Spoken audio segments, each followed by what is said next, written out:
Welcome to the Boston's Big Four podcast. Cast. New news about music and sports every week, sometimes. But we're on. Are we on? Oh, right. Yeah. Okay. Oh, Awesome. We're I didn't here. realize we're here. We're on. Turntable Teachers in the building. What's going on, Mike guys? How are you? Scarfo.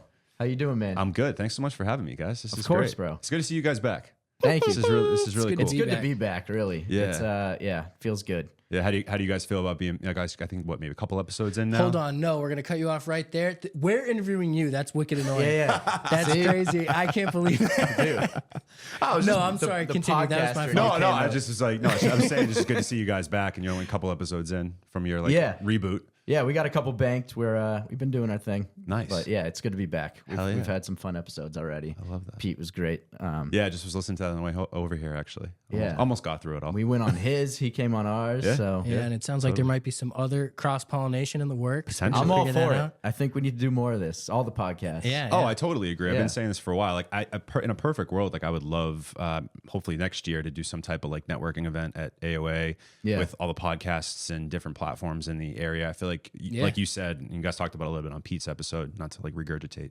content, but No, do it. Not everyone's heard. I do think it's really important for us all to, I don't not necessarily be aligned, but to at least, work together Yeah. and for there to be those open doors for us to like do more together. Because I for think sure. the stronger we become as a podcast community, a platform community, media community here in Boston, I think in Massachusetts as a whole, ultimately, like that's just going to be better for the scene in general. So, Yeah, I do think we need to have like more mixers. And I feel like it happens, like, for example, shout out Connor Hallway. He comes up like every Yeah, episode. big shout out to Connor Hallway. He had that, his screening. He called everybody. There was everybody, I think, was there, like, Yeah, of his all the events platforms. are crazy. Everyone's there. Yeah, Connor's a good guy. And so, I mean, without that being exactly the spirit of it, I think that's like the B plot of we're watching his movie and those things. But like, he's doing that and getting people together. And it's just kind of, we're all talking about our platforms. I mean, there's people that I meet, there's people I know, and then we introduce each other and you feel kind of comfortable in a group. And the two times he's been back in Boston, he did that. He got everyone together at Game On. I don't know, were you at that one? I remember seeing so many faces there too. Yeah, I didn't go to that one. I went to another one over the summer recently when he was back. That was the one next to the jungle, I think. correct, Where we saw that each one. other there, yeah. That's okay. That must have been where I saw you then, because I Yeah. was there at that one. Yeah, I was running solo on that one because Jack was like on a flight or something. that's right. I do remember International that now. man. No, Yeah. you were doing something crazy. Something important. Yeah. No, but to just the spirit of what you were saying of those mixers, we don't have anything like for that. Like exactly like anybody that has a podcast or does music or anything, come hang out today. Like, and we'll all just talk and hang out. Yeah. And honestly, I'd love to do that here too. Like anybody who wants to just come over, guys. Just let me know first. But yeah, then Don't just show up at your doorstep. yeah. But that's awesome, dude. Let us know. We want the invite. Totally. No, and to off your Connor point, what I really like and appreciate about him, because I've only gotten to know him over the last maybe year or so, what I love about when I went to his event was like, he is so good about introducing people. Oh, Yes. yeah. And then just kind of walking away, Yeah, letting it's his you. favorite. He does that all the time, awesome. though. But I Yeah. love that. I Yeah. think it's so nice that he does that. Yeah. Because it forces you to have he just takes the hard part out of it of like the introductions. Right, Hey, yeah. we don't know each other like that, but he acts like we do, and Yeah. in a good way. Like Yeah. he'll walk over, hey, I want you to meet somebody. Okay, hey man, this is Mike. He's an entrepreneur. He owns a studio. He runs a podcast. Like you should connect with him. And it's Yeah. like, thank you. And it's usually somebody really cool that like I Right. get to Oh, know, or yeah. at least have that connection at some point. So I really big shout out to him. He's that he does that. It's almost in a lot of ways I feel like never about him at his own events, which is really cool. In some regards, true. So it's I feel really that's just a good balance he struck. So Yeah, he's mastered that part of networking, I will say. And Yeah. I've shouted that out specifically on a few of these podcasts Yeah, because it's like it's cool, man. It's every good for time him. I'm like, something's going to pop eventually in that realm. So it's exciting to see. Yeah. So AOA Studios. Yeah. You mentioned this. It is, we were there. Check out that Yeah, repeat glad pod. you guys came through. Right behind the cam, this guy. Actually, I don't know, is that a secret? No, Oh, good. no, definitely. Pete said it on the podcast. No, Oh, definitely good. not. No. Yeah. But yeah, that's an awesome studio. You have you. so many Really is. spaces. I mean, it's a really versatile environment. If anyone hasn't been there, you can pretty much do anything you need, audio and video, from what I saw. Totally. So, I mean, how does that work? Like, is it you're just offering every service, or do people come to you and you figure it out as they ask? Or? It's a little bit of both. So it's the three of us. It's me, Zafir, and KMI and Dolo. Shout out to those guys. Shouts out. Big, great friends of mine and also business partners. It's great when we got together to go on this journey with the studio. We all kind of had a different sort of angle that we're good at. So like Cam and Zafir, for example, are both really good at audio engineering. Like that's kind of their thing. Okay. Versus me, more or less with the podcasting. But then off of that, Cam does a little bit of video. Zafir does a little bit of video. I'm starting to get really more, I would say, better at video than I used to be.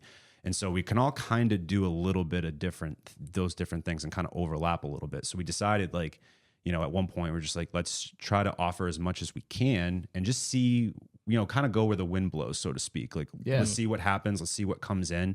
And right now, I'd say, we're hot and cold with the music. Like some months we're really busy with music recordings. Sometimes we're not as much, just depends. I think it's just generally like that in music anyway. Right. Artists might come in for a few weeks. We might see them for a little bit and then we don't see them again. We do offer a membership as well. So we do have a few artists that are rostered in on that and come in every month and utilize that service. But the podcasts have really been big and the videography has been really big. So we've just kind of been more leaning into that because it's just kind of where we see the business model going. But I think that's the important part of, and again, what I'm learning as a newer entrepreneur is adapting and being able to sort of I don't say be a chameleon, but to kind of just figure out what the needs are and go from there and sort of try to serve the community in that sense. So we really don't try to box ourselves in at AOA. And I feel like that's one of the things that hopefully will separate us long-term, but I'm just really excited about not only how far we've come in just a year and a half, but like where we're going. I just actually recently went pretty much full time. No way. Yeah, Oh, I awesome. left my day job. I'm giving it a shot. You're not teaching anymore? I left teaching. I quit Wow. in June. Yeah, Just turntables. Why? Just I left. just I left. turntables now.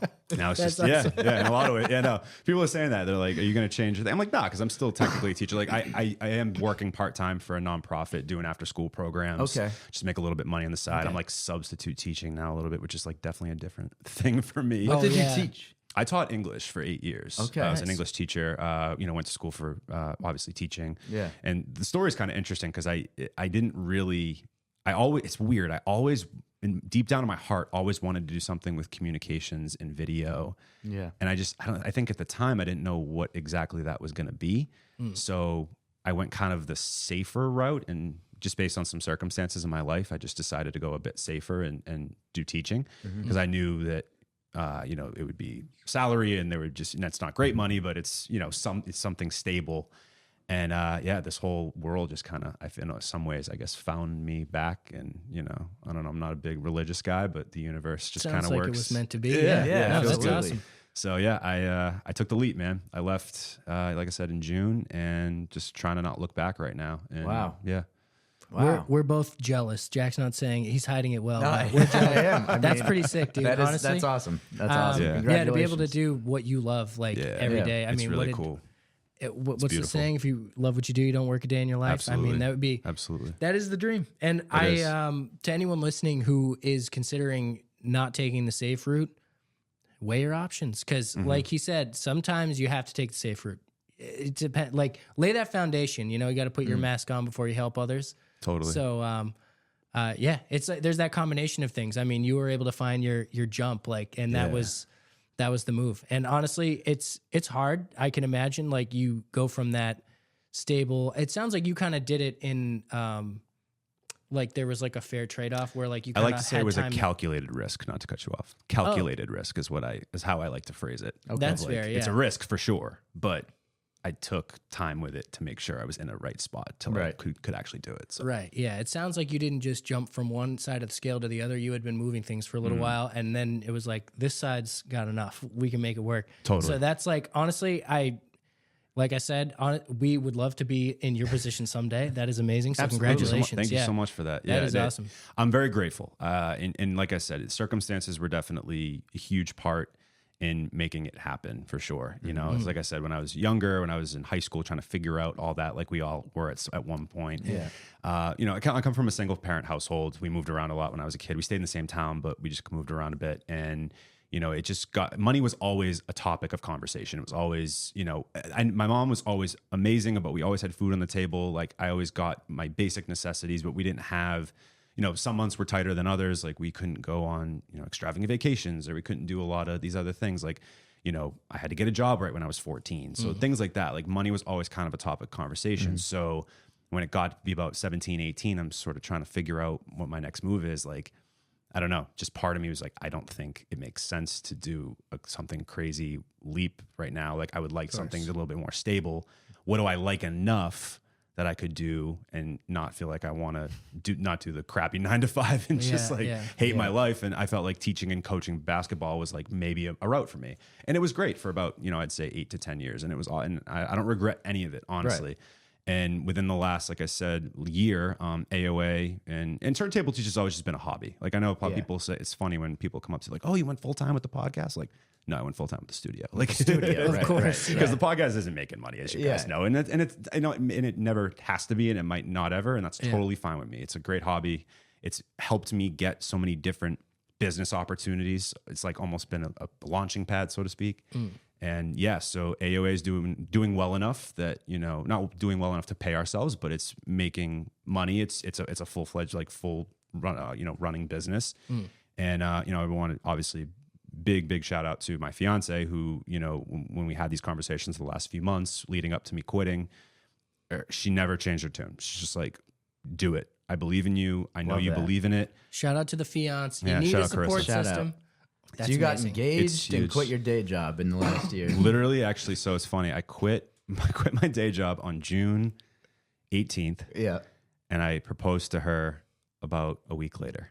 What a week. What a week that was. Week and a half later. Yeah. Now that proposal was like well in the works. So it kind of was just, you know, kind of came to be. But, you know, and I think but it's sentimental in the sense of like, you know, this is almost like me investing. You invested so much in me and you believed in me.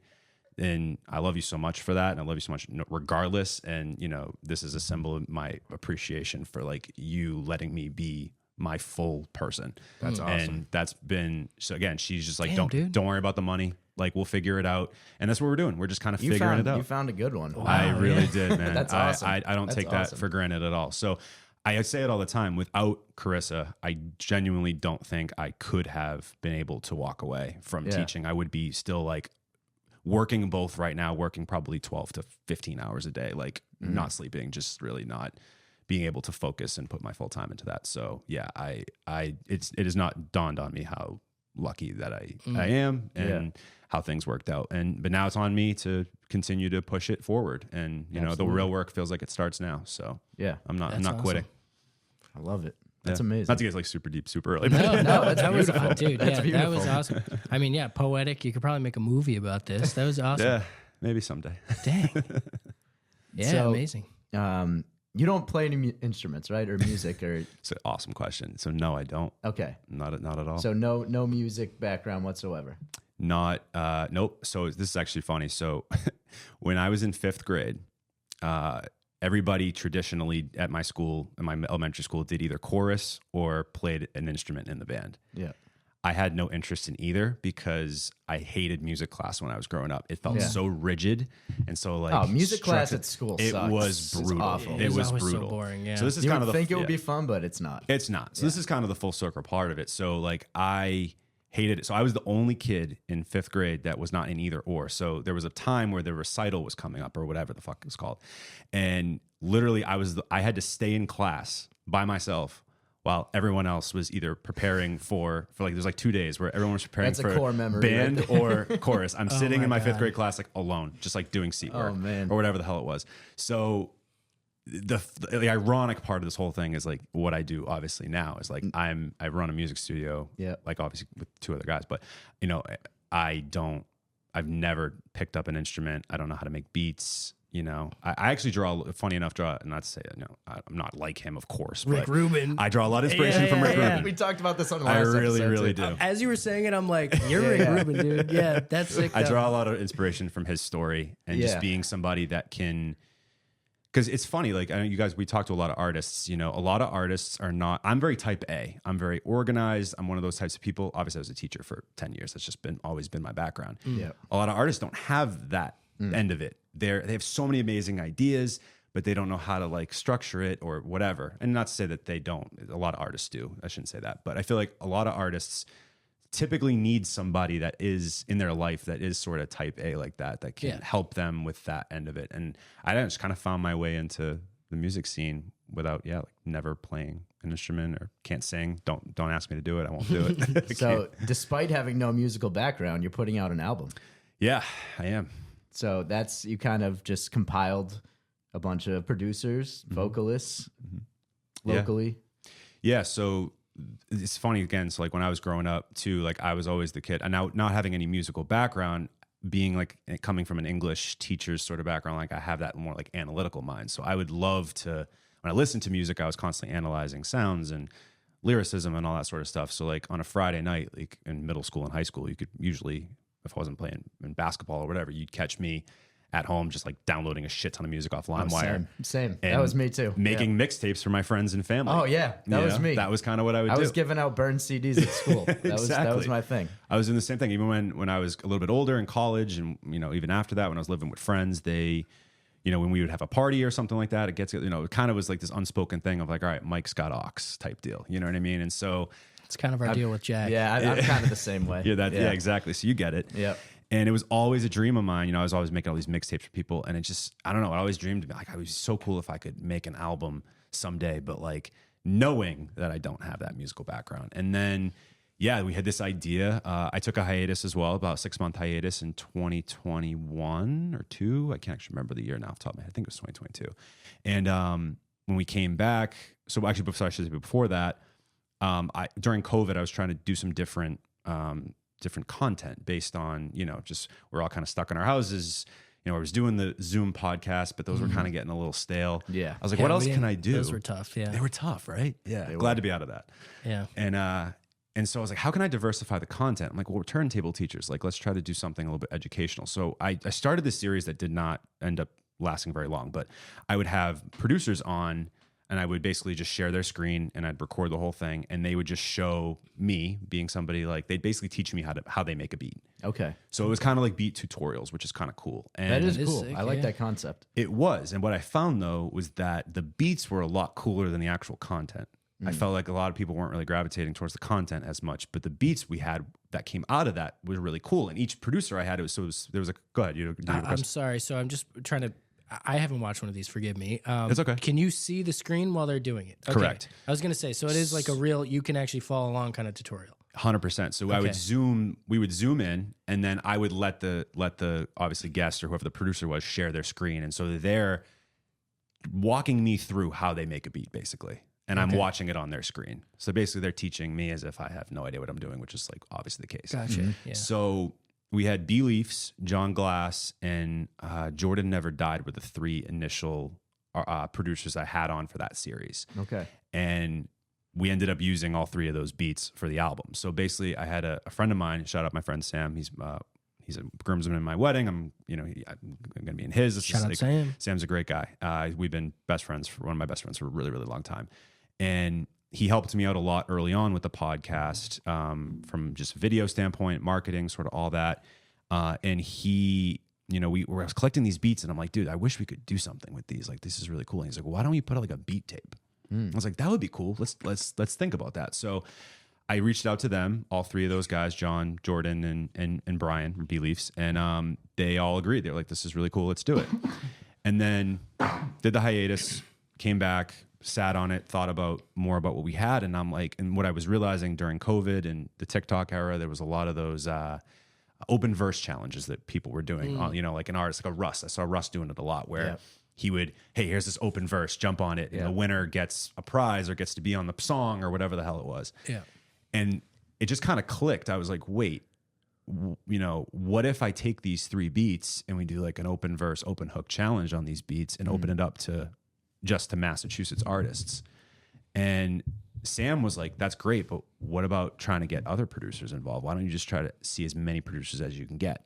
So like, okay, cool. So I just wrote up a pitch and I just DM'd it to like as many producers as I knew that had a relationship with from the podcast. Okay. And almost all of them said yes, thought it was like a great idea. So like I pitched it to, D Phrase and Rilla Force and Lucas and Archetype and all these great producers, Shane Dillon, right? Yeah. And they all thought it was a great concept, great idea. And then, we rolled it out at the top of 2022 and basically, made an open verse, open hook challenge on these 20 beats. You could submit to as many as you wanted. You could finish the song. You could just do a verse. You could just do a hook. Like there was really no rules. The only rules were that all the beats were blind. So we weren't telling anybody who produced what beat. Okay. And the reason for that is because I had a wide range of different producers on here. Like again, heavy hitters like D Phrase, John Glass, The Archetype, right? Rilla Force. But one of my to the I don't want to say the lowest point, but like really one of my former students actually has a beat on this album because he was a producer. I saw him in a study hall. He's kind of What grade did you teach, by the way? I taught sophomores and seniors when I was at my last school, and he was a senior. He's about to graduate, and I saw him in the back, like kind of nodding his head. So I just walked. I said, "Oh, hey, Marvin, what's going on? What are you listening to?" He's like, "Oh no, I'm producing right now." I'm like, "You're making a beat right now? Like, I would love to hear him." Yeah. And they were dope.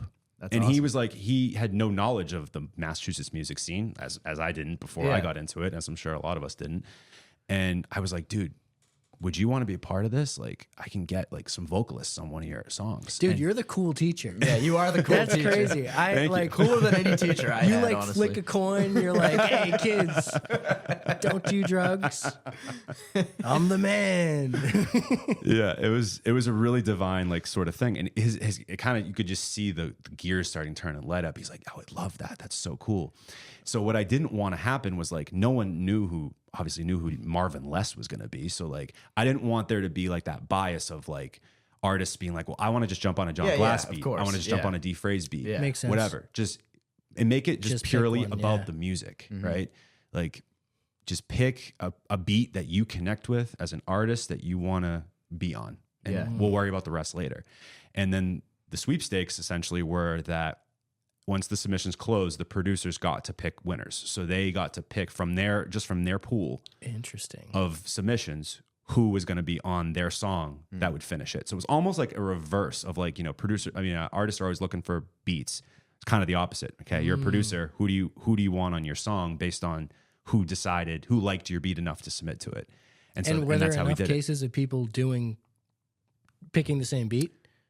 Yeah, we had over 150 submissions across the 20 songs. Jeez. So the most that we had was Tiba's, and Tiba's song had I think 18 or 19, and they were all strong. So that one was like one of the toughest songs that we had to make. And that was the other thing. So I would have a conversation with each producer, ultimately giving them the final say. Yeah. But we would have a conversation of like, hey, what did you like? So I was listening to everything. Yeah. Each producer was only listening to just their submissions. Yeah. Because I wanted to make it as less, taxing on people as possible to make this happen. And the funny part about it is coordination. it was a lot. I mean, this took a couple of years, it right? took years. Yeah. It took years. Yeah. Okay. And the funniest part about it was I didn't have the studio yet. Yeah. So there was always the conversation of how the hell are we going to finish these songs? It's going to be insanely expensive. I'm going to have to get studio time, all this Oh, stuff. yeah. Yeah. We ended up with the submissions by the end of 2020, at the start of 2023 is when we opened the studio, and it just again all worked out timing wise. Where I was like, okay, well now we can just hold the sessions here, and I own the space, so it's not like Somebody's watching out for you. Sounds like everything's lining up. things are just lining right. up, man. So So yeah, we got it across the finish line. Oh my It God. took a lot. Wow. But we got it across the finish line, That is and awesome. I don't know if I've ever been more proud of anything that I've ever done so far in my life. Like, Yeah, it's that's incredible. Yeah. That's incredible. The music's I think the music's incredible. I'm so just grateful for these people that believed in the vision. And I think it's going to be a really amazing showcase of Massachusetts talent and New England talent, really, because we have some people that are outside of Massachusetts on it as well. You've But dropped a couple singles already, right? Two singles?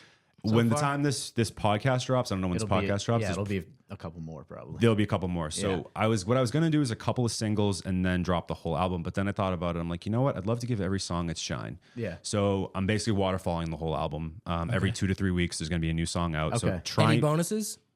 No bonuses. It's gonna be 20 songs straight through. He's lying. There's bonuses. There's a bonus I track. can That's, tell, there's yeah. a bonus track that's him rapping. That's what it is. Oh, there is. I am on one of the songs. Are you on one of the songs? I was am. gonna ask. I am. Are you on there like DJ Khaled, like Turntable Teachers? I can see I am that. not You seem doing like that kind of guy. No ad libs, no annoying ad libs. So there's one song I'm on. This will be a little Easter egg for people if they get this through this episode that they'll hear. So there's a song called "Where's the Hook," and it's with Chase from Mindflex, the Kid, and then 2 artists from Western Mass go by Blackbird and Penny. I think I know Penny, actually. I've heard of Penny. Yeah. And so so it's more of like a ciphery type song. And we didn't have a hook for it. And we're just like, all right, like we're just gonna ride this out with no hook. Let's just like one verse after the other. And we didn't know what to call the song.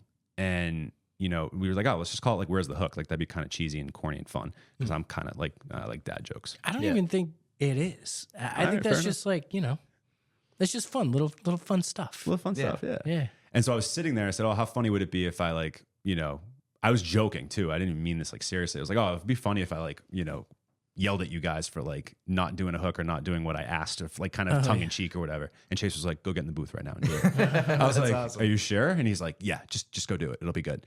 And ended up working out pretty well. So I got like a slight little cameo. But yeah, other than that, no ad libs. Like I don't want to be the face of this thing. Like it's not about me. I don't want it to be about me. I never wanted it to be about me. Your face isn't on the album cover? No. curation. My best friend's wife, though, did the album cover, which is also pretty cool. Nice. So, like, that was another cool aspect of getting some other people involved. And just to showcase what we have here. I think it's going to be a great representation of the music scene. And so it's 20 producers and 43 artists in total are on this project. How many tracks? 20. 20 tracks. 20. So what's out right now is Try Me. Tiba produced that, and it's with Sig Shalom, Nate Nix, Jackson Whalen, and Aristotle Jones. Absolute fucking banger of a song. Crazy Shout lineup. out. Nate Nix is mad at me right now because my fantasy lineup is all over the place, and he always wants to trade with me. And I Don't trade with him. I He's know trying to he's rip you off. lowballing me, dude. Yeah, he is. He is. By the way, Nate, come on. You're trying to rip me off, but I mean, you making music. Like Makes great music. Makes great music. And Yeah. great It is a good podcast. podcast host. Shout out to Bad Yeah, for the that too, Community. yeah. Things. Great podcast. He's just, not that good at fantasy football. I beat him last week. So. Oh, see, I have no leg to stand on in terms of being good at fantasy football. I just Me know neither. I'm having a tough year. Yeah, I never have a good year. Every Yeah. single year, no matter if I try or not, doesn't matter. Doesn't matter. Yeah, I'm just cursed out here. But it is what it is. Maybe somebody can help me and bless me, teach me how to be good at it. I don't even know if it's a thing you can teach. I think it's just random. It's just one of those things. But yeah, no, Nate's absolutely just a great artist, and much respect to him for what he provided on that song. Yeah, and then as of now, the other single out currently as we're recording this is "Spell It Out" with Lucas, Jita, Jared Vasquez, and Lib. And then the next single coming out about 2 weeks from today will be called "Flex," and that's with D Phrase, Everett Gibbons, and Mellow God. Everett Gibbons, shout out. I love that guy. Everett's fire, bro. Everett's the man. Everett literally, he almost got all through every single one. He had a goal that he was gonna submit to every song. I think he did about half of them. We were just like shocked. He's a beast. The best rapper in New Hampshire. I'm saying it right now. He's so fucking good. This song, Everett's on 2 songs. I actually think the second song that Everett's on is they're both great, but I think that one's even better. He's more of like a supplemental part on this song versus the other one that he'll be caught with Sir Rowley and Taina Rentas called Pathways. Okay. He's more front and center. Okay. But he still drops an insane verse on this Flex song. Like I'll show you guys before we leave, like we get out of here. Like it's insane. It's a fucking banger. I like his style. Yeah. And what's cool is like every song is totally different. Like there's no really rhyme or reason to it. I like that you're getting artists together who don't know each other too. That was the cool part. So like usually you just see, when you see like a song with a bunch of artists together, you're not surprised when you see like the group of artists. You're like, oh, I know those people go to the same studio, right? They all record 100%. together. This one is all different people from different circles. So it's like, and that was the fun part about it. So like even some artists that like, again, like people that would never have met otherwise, maybe, or maybe they would have, who knows, but like, or maybe wouldn't have wanted to work together. Like for example, like, I don't know if it's still happening, but when in the session with Taina, and because Everett's in LA, so we had to get his vocals sent. That was another thing. Just so many. He lives in fucking LA files. now? He lives in LA now, yeah. And so, but Taina came in to the studio to record with Sir Rowley, and they just jive so much that she's like, will you send me a pack? And he's like, absolutely. So I think that they're like working together. There's been other artists and producers that outside of this are like, I'd love to work with you. Like I know even I know Lucas recorded for Jared Vasquez for a little bit too after they met at our session. So like it served its purpose in tenfold. Like people got to just meet more art, like people in the scene and the community, and I think it like helped it grow. So it really achieved what I wanted it to, and the music speaks for itself, I think. And I think it'll really, I think it's gonna turn heads. I think it's gonna really be something that we'll look back on, and at least I'll be proud of it. I think hopefully the whole scene will be too. So absolutely very, very just grateful, and grateful to you guys for including both songs on the playlist. So thank you so much. I'm probably gonna put all of them on the playlist. You heard it here first. I mean, it's the caliber of the artist. Like there's no slouches. They're all incredible in their own right. They all have, bring different things to the table. It's like really interesting collaborations that you wouldn't expect. So I really like the way you curated it too, because it's very natural. It's like a lot of people try to mash verses and beats together, and you did it in a way that both people did it naturally and they wove together. I have a feeling it's going to blow up. So just saying. Yeah, it's already doing well with the 2 songs that are out. Like and this is all new to me, by the way. Like obviously, like even uploading to DistroKid, like that was a whole learning curve. I'm like, how the fuck do I even do this? So yeah, some people don't like DistroKid.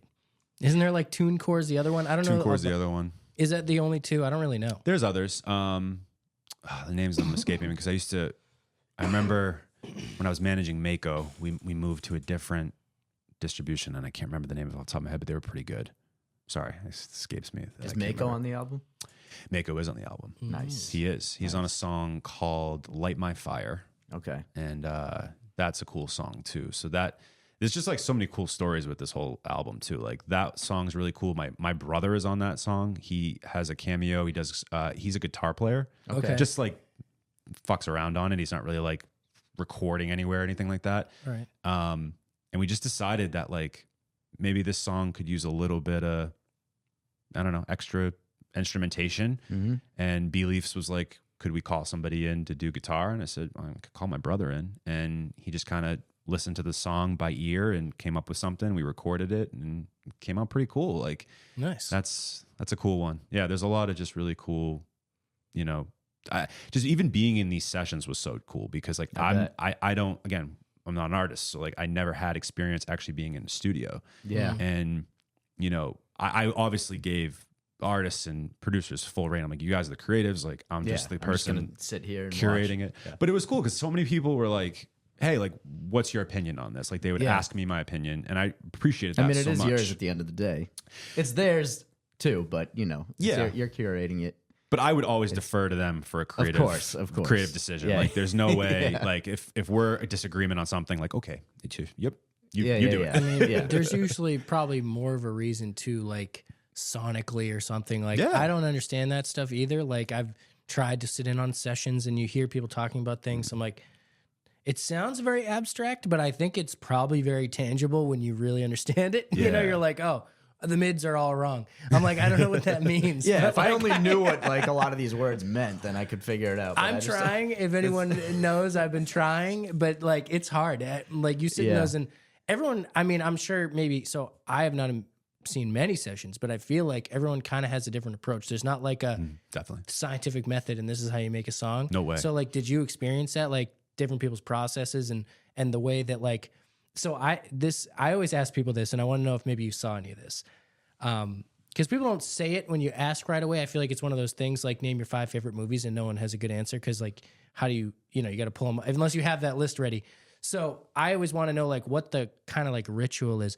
Do you have a coffee before the studio? Do you have to eat? Do you not eat? Do you smoke weed? Do you drink? Like do you drink a gallon of water and like you have to pee every 5 minutes, but that's what makes you the clearest? Like I have no idea. Like what is your thing? Like some people have it, and I'm like, did you see things like that? Like someone had to go like cigarette or whatever, That's a great question. I would say, yeah, like, well, I don't know if anybody had like specific things like that I can think of. Well, okay, the Mellow God one, for example, was fantastic. Like Mellow God, and that's actually a cool story. So during that session, Everett was home for like a week. He was back in town for a week, and he was like, "Hey, can I would love to finish Flex because I would love to re-record my verse, and we make sure we worked it out with D-Phrase, went to Ugly Duck, whatever. So Mellow God, before he gets in the, or when he gets in the booth, he likes to do vocal warm-ups. So he's not a super well-known artist out here, but he's fucking amazing. Like, definitely check out some of his stuff. All right. And he has crazy range. So like he can hit like super high highs and like super low lows. And he was doing this, I can't even do it. I'll have to show you guys after this, but like he was doing this vocal warm-up that was just crazy. And at the time we didn't have a hook for that song. And we were kind of mulling over, like, what are we going to do for the hook? And so he's in the booth. He's like, all right, let me just lay down my verse. Maybe we'll figure it out after. And you already used the "Where's the hook" gimmick, so 100%. That's already out of the window, right? done, We already used that shit. So D-Phrase is at the board. I'm right next to him, and he's in the booth, and he's going. And I'll try to imitate it as best. He's going, just like trying to get the inflections down. And he kept saying, like, he kept using the word flex. He kept being like, flex. He just kept doing this shit, doing this thing. And it was actually super dope. So me and D-Phrase start looking at each other. And D-Phrase goes, can you do that again? And he's like, what? He's like, whatever you're doing, like, do it again. He's like, why? He didn't understand it. He's like, what? And D-Phrase is like, no, seriously, like, do it again. And sounds like a scene out of a movie. It was crazy. It was like that moment clicked. We're just like, street, mod 6. That's like what I'm picturing. Yeah. Run it again. Run it again. It was crazy. It was just like that. And I think once Mello finally understood what D-Phrase was saying, it clicked for him too. He's like, oh, this could be like a cool, if I actually lean into this could be a really cool hook. That is the hook on Flex. And it's awesome. Fucking insane, dude. Like, that's awesome. So something like that's just an example, moment, like something that he normally does as a vocal warm up in the booth, ended up working out and being a part of the song. So that was like one really, really cool moment. But yeah, I mean, it was amazing to see people's process and how they different, like you said, different engineers mix and how different producers work and artists, how they, their approaches in the booth. Some people just one take it. Some artists, want to punch in. Like, it's just all that stuff. Yeah. It's just really cool to see all of that. And yeah, no, it was, and I felt like for me, I got a lot more confidence to give input as the sessions progressed. Like when I got, first one I was probably super shy. I didn't want to say much. Yeah. To the like the more back end songs, like I'm really like in there helping with arrangements and giving input. Your inner Rick Rubin was coming out. Kind of was in a weird way. Like, again, not to, that sounds really, really, that sounds really your cocky inner of me. Kanye didn't come out. No, take the drums out. I hate this. No, it's just fun to be in that role of like, oh, maybe we should arrange the song this way. And then having like the engineer or producer, whoever look at me and be like, yeah, I think that's a good idea. You're right. I'm like, that's sick. Thank you so much. yeah, that's right? so fire. That's amazing. Like, that's the best case scenario too. Because I mean, the big fear is someone being like, "No, that doesn't even make sense." Fuck you. You have no idea what you're doing. Yeah. All right, I'll back off. So yeah, I think that's a great question. And I, as I do more of these, because I definitely want to do another one, not anytime soon because it was a lot. But I want to do something else similar like this. And yeah, I hope to see more of that and like see how artists work, because it's fascinating. It's really cool to see that creative process. And yeah, everyone does it differently. 100%. 100%. And I feel like, and I don't know, like, so you've had the studio a year now, right? Is it over a year? Yeah. So we opened we got the keys in January of 2023. Okay. We didn't open technically till like late April, early May of that year. So we've been roughly open, about a year and a half, like call it 18 months. Yep. For like open for business, I'd say. Sounds good. Yeah. No, I was just curious because in that time, have you had to, based on artist needs and things, have you added or taken anything away from the studio? Like making sure you got the fridge stocked with certain beverages or anything? Like, you're learning things like that as you go? Oh yeah. There's certain conversations that have like certain, there's one artist I won't say, but he just for his own thing, but that's for the Patreon. Maybe the Patreon. There's a certain type of alcohol he likes, so we always kind of keep nips of that in the fridge on stash for him. And yeah, so I guess it's knowing your clients, making them feel like this is a space that, and Pete talked a little bit about it on your guys' episode, and I appreciated his kind words. Thank you, Pete. Big shout out to Pete. We wanted to make it feel like a space that's not like your home, but a place away from home that you can be comfortable, that you could be there for 6 hours and feel like 30 minutes went by, and it's not a space where you're cramped and you feel like you can't be yourself. Yeah. We don't want that. We would prefer the business to not scale crazy and have people kind of feel not comfortable there, versus the opposite of like, let's just have a stable, decent business, and as long as people feel comfortable, we feel like we're making an impact. Like, that's more of our goal than anything else. And so So you're not trying to be the biggest studio around. Well, have it still be like And honestly, I don't want to compete with people. I want to work with people. Well, there's a lot of dope studios around. Fantastic, bro. Like, I recorded at Nowhere for a little while before I got in here. Love those guys. Shout out to John. Bridge Sound and Stage is incredible. It's where I met you. Yes, that's right. So love that space. At the Terminology event. Yeah, I remember that. Yeah. There's amazing studios. Ugly Duck's awesome. We work pretty closely with Melodic Fruit, which is a newer studio, actually in the same space at that Morrissey Drive building that I think the Record Co owns. Greater like Beasley? Beasley, yes. Yeah, right in Dorchester. We throw work back and forth between us and that studio. Yeah, we're trying to work with more studios than we are compete. Like, we don't want to compete with people. Definitely. And we want to cultivate our own thing, and we feel like we kind of opened up a little gateway to the North Shore in a way. And that's the other piece of it too. Like, we recognize that our studio is not the most accessible as some others. Like, if you live in Boston, you got to drive out to the North Shore. Totally understand that. It's accessible for people in the North Shore. 100%. But And there's plenty of them. Yeah. Plenty of them. Jinx. yeah, Dude, we've been jinxing each other a lot and haven't called it out this episode. but a lot just, of- just to make people feel comfortable is our definitely our goal, for sure. Yeah, no, that's awesome. So I like what you said about like the scalability, because like people don't want to come in and just feel like they booked their time and you got to get in and out in that time, and like it's a factory, and like they're just collecting checks, like you feeling like you can hang out there, and it's like kind of like going to your friend's house. Like, obviously you got to be respectful. You're at your friend's house, but you can relax and hang out, and there's things for you in the fridge, and like it's just a place to be, and you feel comfortable there, and that's where the best creative stuff comes out anyways. If you feel like you're in an office, you're probably not going to make a hit song. Like, I mean, you could, I guess, I don't know, but maybe it's about an office, but I just feel like it's not the environment your brain's going to be coming up with that stuff. I don't think. I mean, maybe for somebody. But I just like your approach to that. So that's a great way to think about it. So speaking about making people feel comfortable, this is an interesting segue. We're hosting right now. I did prepare some cookies, and I was curious. Yes.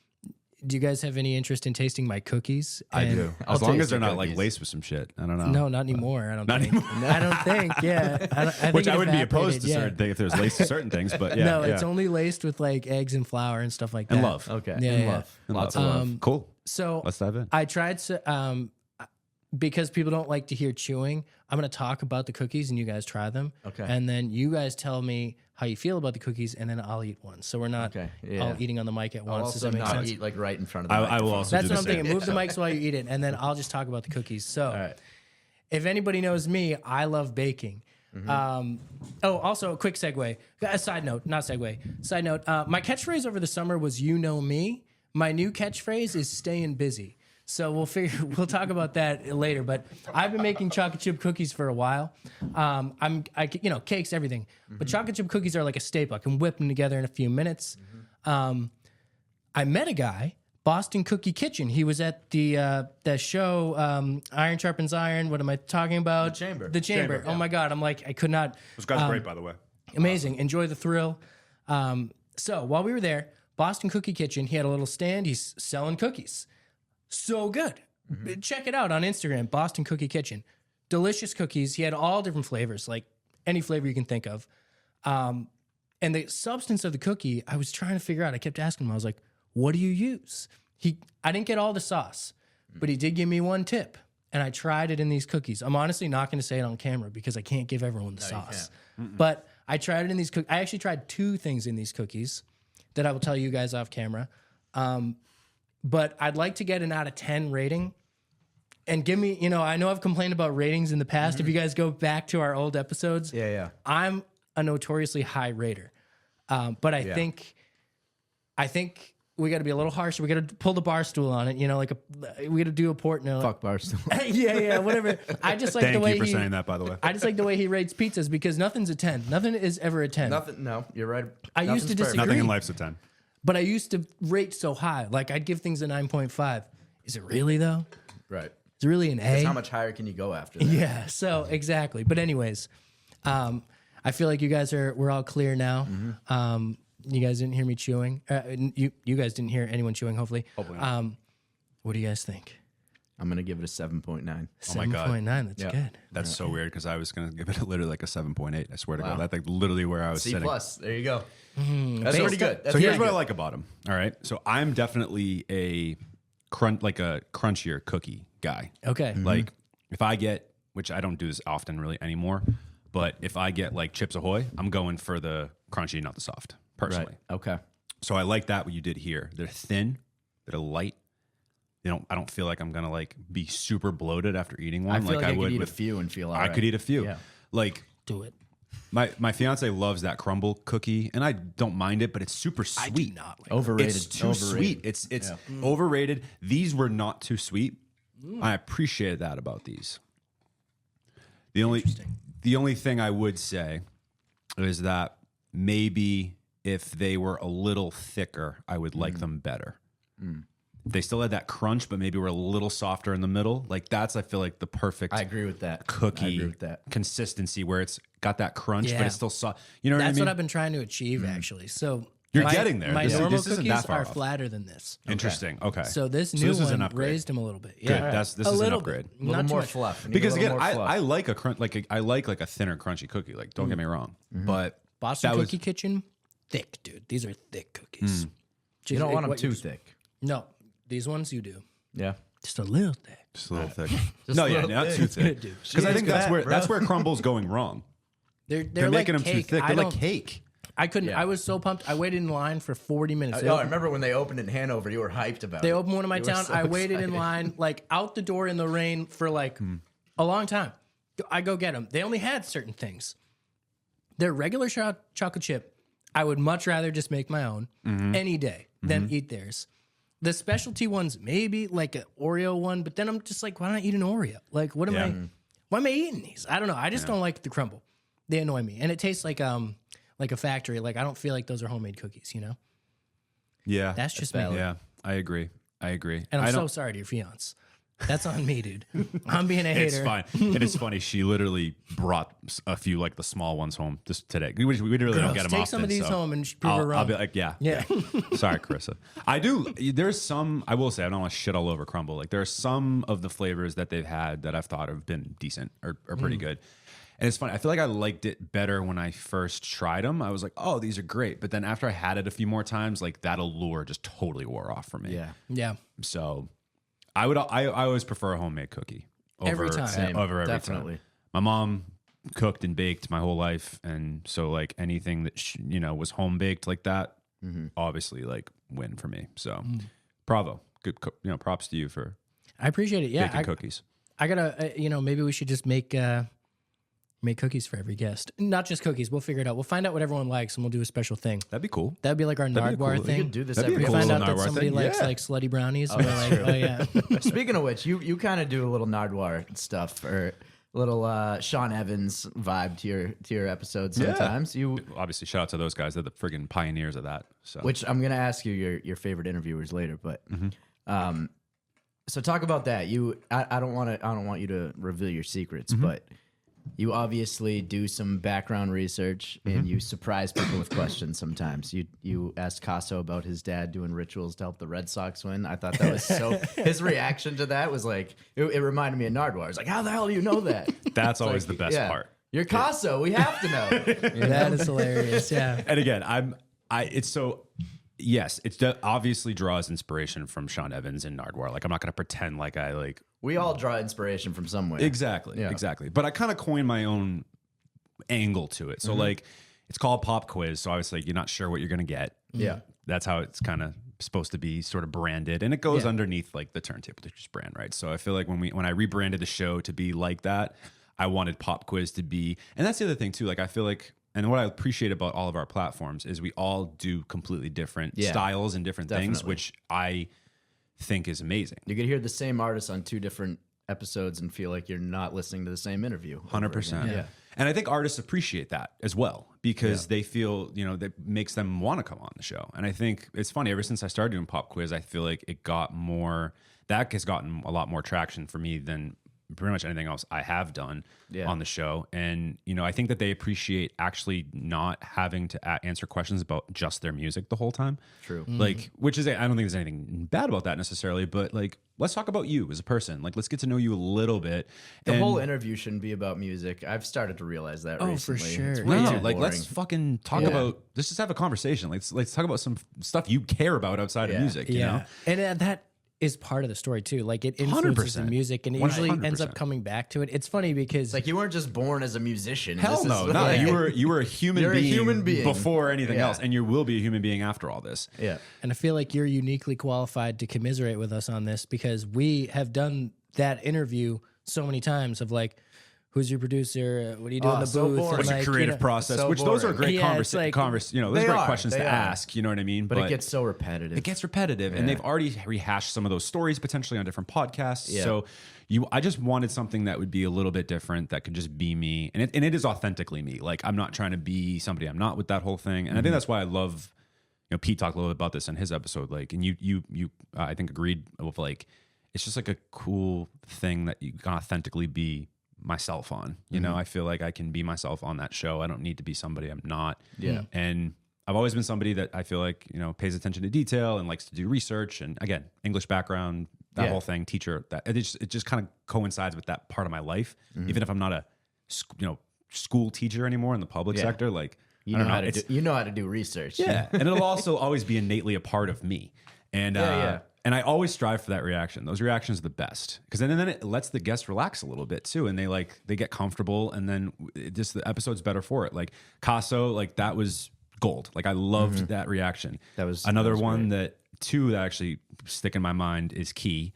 When I asked her about Sweet Piglet, which is I don't even know what it is, but it's like a restaurant in Randolph.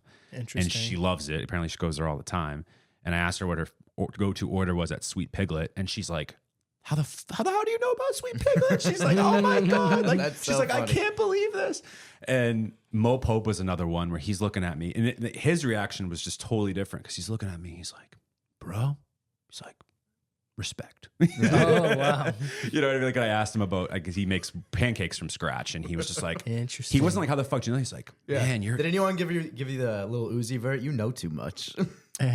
Brandy Blaze, shout out to Brandy Blaze, has said that in comments on Instagram. If like, I can't remember whose it was, or maybe it was TikTok. I can't remember what she said. She almost says, "You're almost finding too much about people. Like, you gotta Yeah, maybe too pump the much. brakes." I think she was half joking. Like, I love Brandy. She like we're much just like same. love her. She's but great. I think If she was it's more out joking. there though, it's on them. They weren't careful enough. But I always when I do this, it's never anything embarrassing, never anything course, like yeah, incriminating. Like it's just stuff to be fun. You know But what I you mean? must have some stuff in the chamber though if you ever need to. Right? What do you got on us, dude? I got nothing on you guys. You haven't come on my show yet, so I haven't really. True. I wanted you guys to take the lead on this. So when you come on, just be ready. It's gonna happen. All right. Hopefully. That's exciting. Yeah, You can only ask me fun and cool stuff. Of course, I would love that. the other one that's really sticks out in my mind actually too is Senseless Optimism. Her reactions were You had her fucking on. priceless. I was just listening to her on the way here. She's great. Awesome. She's so good. She's such a great spirit as well. But Yeah. so I found out that she orders DoorDash a lot, and that Love Is Blind is like one of her favorite shows. So I asked her like questions relating to that, and she just like couldn't believe it. She's like, "When did I say that?" I'm like, "You didn't. Just answer the question though." 'Cause I know that's true. So it's just it's a lot of fun. I feel like it gives my show just its own little shtick, as all of our shows have, and it's a lot of fun, and I think at the end of it, I think artists appreciate it, and we walk away, like most of the time.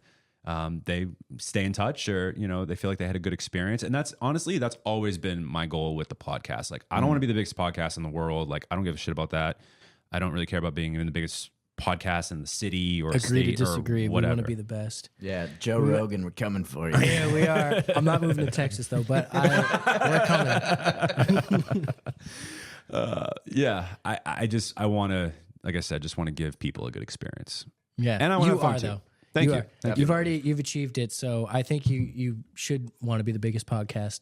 You're out there. If it happens, great. If not, I don't, We're like it's not a big Goku deal. and Vegeta out here. We're all like making each other better. And I'm not saying just us are Goku and Vegeta. We're all Goku and Vegeta. Yeah. So we got to make each other better in that fun rivalry. I will say, since Owen and I, what year did you start Turntable Teachers?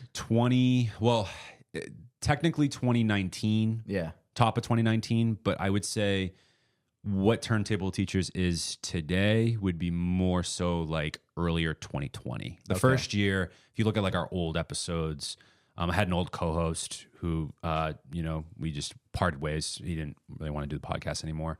We more or less just were doing like music. It was like actually started as like a music review. Okay. It was like we were both very nerdy about music and had a lot of like hot takes about music, and we just wanted to talk about it. So we were just like doing album reviews and talking about, but it got to a point where, it was, he just maybe saw it more of as a hobby. I saw like a little bit more of a business opportunity with it. We didn't really align on what we thought it would be. And I just decided to keep it going when we decided like we're not doing this anymore. But I said, and I almost gave it up too. But I had friends of mine that were like, no, like you got something here. Like you gotta stick with it. And again, Sam was one of those people. Shout out to those friends. And my friend Andrew as well. Again, like they're my college roommates and still two of my best friends to this day. Like they'll be standing next to me at my wedding in the summer, and they were really like just on me, like, no, you can't stop doing this. Love and that. I just like love them for that. I love them Need for so friends many like reasons.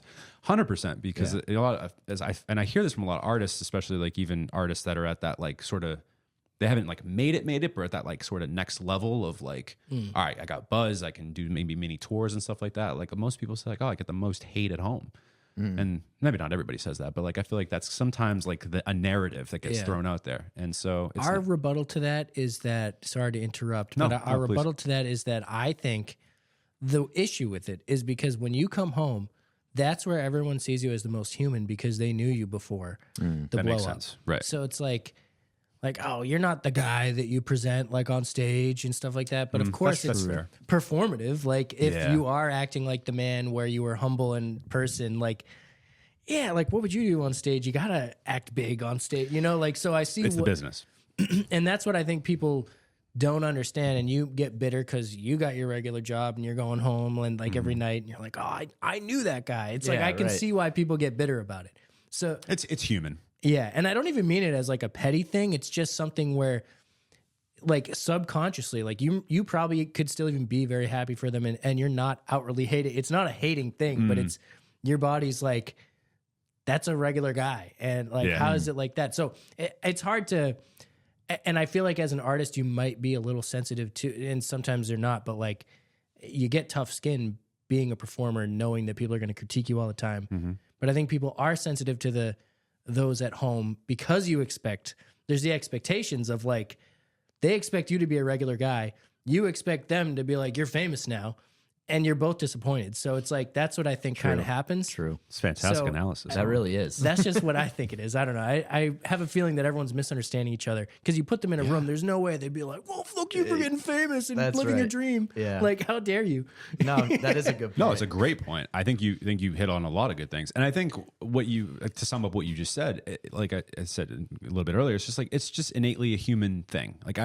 None of us. I've felt jealousy so many times in my life. You know what I mean? And it's gotten me. I think just as you get a little older, you start to kind of shed that a little bit. Yeah. Like I just turned 30 this past year. Yeah, you definitely shed that as You you get shed older. it. You're just like, Definitely. you know what? It's the stuff a that used to lot less bother me. important. Yeah. Or like getting a shitty comment on social media. Somebody be like, oh,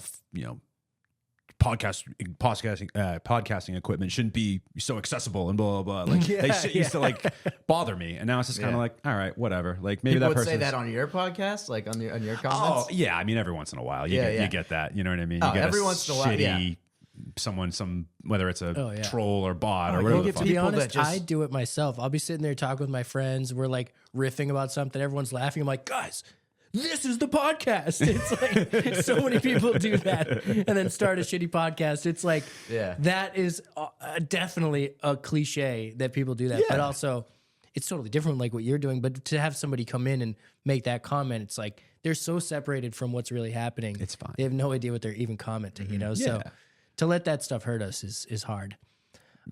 For sure. But I still read every single comment. We only get like 5 anyways, so I read them all. That's not true. We get way more sometimes. You guys get some good engagement on I your guess stuff. I'm thinking of on stuff like that we're on. Yeah. Okay. No That's the comments on frustrating ours. part. Yeah, our sports clips get thousands of likes, but our podcast clips get 10. So it's wild. Hey, the algorithm, bro. The narcissist in me only looks at things that I'm in. Well, there has to be a little bit of that in doing what we do. You know, Of what I mean? course. There's Yeah, a little yeah. bit of ego, but I think that's what I think people. When you they want to say- see numbers, like you Of want to course. see success. Of course. Yeah. Oh my God, of course. Yeah. Yeah. I'll walk back a little bit of what I said. Like if my podcast tomorrow went viral and I woke up and had, complaining. 20,000 followers, I'd be like, sick, let's go. You know what I Yeah, mean? I wouldn't yeah. be like, oh, I don't need that.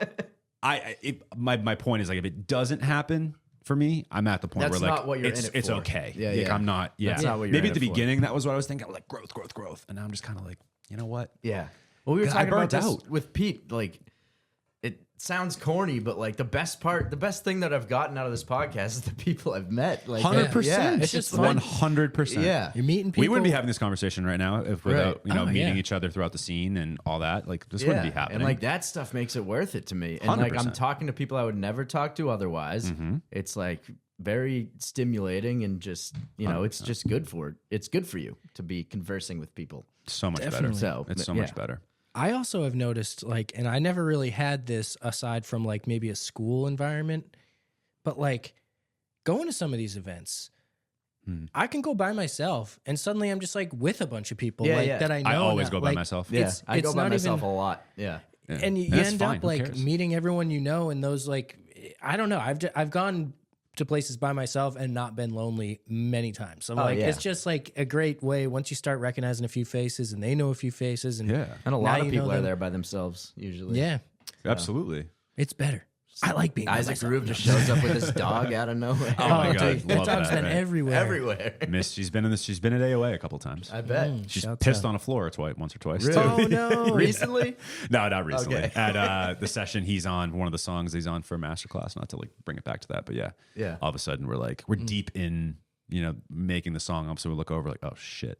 Missy totally. That's not too bad. I It's feel fine. like that'll come out. He's everywhere. But And she. how did you guys find that space? I meant to ask you that before. So were you like shopping around, or like how did you know to go there? All right. So this is a wild story. And you had said like, oh, things are aligning for you, kind of working out. Like this is another one of those moments that's just kind of crazy. Okay. So Zafir and Cam were two of the first artists I ever interviewed on Turntable Teachers. Those were like back when I think Zafir's was audio only because I wasn't doing video at that time. I was in this like weird middle ground where I was like recording out of my cousin's basement. I didn't have anywhere to go do this. Twins. we were in the basement. We were definitely in a basement for a while. Literally. And so the visual, I didn't have any equipment other than like cameras, whatever. So he comes on, I met him. That's a cool story, but I can maybe tell that later. And then with Cam, him and Cam had known each other for a long time. So, he had such a good experience with me. And again, like shout out to those guys. Cause like I'm still not anybody, but like I was nobody then in terms of like all this stuff. And Z was like, no, let me like help you out getting more guests. I'm like, that'd be great. Cause I don't know fucking anybody. And so he says, oh, I got my friend Cam would love to come on. Perfect. So had Cam on during COVID. He was one of like my first few COVID guests. So we just had a good rapport after that. Like they were friends. They brought me in like, oh, we see you as a peer. Like, okay, cool. So we were hanging out a lot. And so we just had a good relationship. And then I started managing Zafir, his solo career. He asked me to manage him. So that was cool. And then, basically at one point we were at my apartment and we sat down and they're like, listen, we have to talk to you about something. And I'm like, okay. They're like, we want to get a studio. We're kind of sick and tired of paying for studio time. Zafir was at the point where he was really feeling strong about his engineering and mixing skills. And, Cam was just learning too. And we're like, hey, we really want to get the space, but we would love a third guy. We think you kind of bring a different element with the podcasting side and things like that. and obviously because you're very organized, we need somebody that would be like more of a studio manager type deal, which is, my primary role at studio. I do all our bookkeeping, like all that sort of stuff. And so I was like, and Carissa was in the room too, and she's looking at me. She's like, "This sounds really cool." And I was like, again, just big shout out to the Nowhere guys. Like, love them. Obviously, John Glass. Like, they gave me like this first space I really had. Like after I was doing it out of my own house, like similar how you're doing it here. And I just I was like, let's give it a shot. Let's see if we can find. Initially, we said let's just try to find like a room where I could maybe have just a like a space to do my show, and then the other side, maybe something where you could just take like clients, maybe set up a little booth. And like, that was really like the initial thought. So Cam's wife owns a makeup studio upstairs at the Cumming Center in Beverly, where we're at. Okay. And she calls Cam probably like the next week and is like, "Hey, so there's a space that opened up downstairs from me that my leasing manager mentioned, and I think it would be great for you guys to go check it out." So we said, okay. And I'm laughing with Zafir and Cam as we're walking in. I said, "All right, guys, it's never the first place you look." Because I bought a house in 2019, and it took me. Congratulations. Thank you so much. With my brother, it's like a family house, which is awesome. My mom wasn't doing great for a couple of years, and so my brother and I decided, let's just buy a house, let's get her situated, which worked out awesome. Because then the pandemic hit literally 3 months later, so we all it was nice. We all got to be compound. That's awesome. We all got awesome. to be together at the house during COVID, and my mom got to get healthy again, which was so great. And but anyway. So I was laughing with them like, it's never the first place you look. And so we walk in there and we're like stunned. I mean, it was a mess when we walked in there. So it was a company that was going under, and they had everything was in boxes, and it was kind of a mess. But we kind of like saw the potential, and we're like, this is really cool. But we knew in the back of our minds, there's probably no way we can afford this place. And so long story short, we walk out of there, they give us the quote, and it's obviously we can't do it. And so, we don't act like that that's the case. And so we walk away, and, we basically were honest with them. We said, we come back to the table. We're like, "Hey, listen, we can't do that. We need something in this price range. Can you show us anything else in this space?" Because we liked the actual building and all that sort of stuff. We thought maybe it would work. And we're like, do you have anything else maybe you could show us? And they're like, "All right, we'll just give it to you for that price." No way. Oh, that's awesome. That was we were easy. like, Wow. We were like, okay. So I feel like commercial real estate is very hard to get a tenant for. So when they had you that was there, why. Yeah, that makes sense. Yeah. So I'll tell you guys the rest of the story off air because I don't want to get too much in the weeds of how it actually happened. But That's pretty sick, though. But that's how it worked out. And so, and it was nice because it gave us an opportunity for the first, few years to grow and not have to worry about it too much in terms of like the overhead. And yeah, that's how we got in there. And we've been so lucky because it's such, you guys have been there.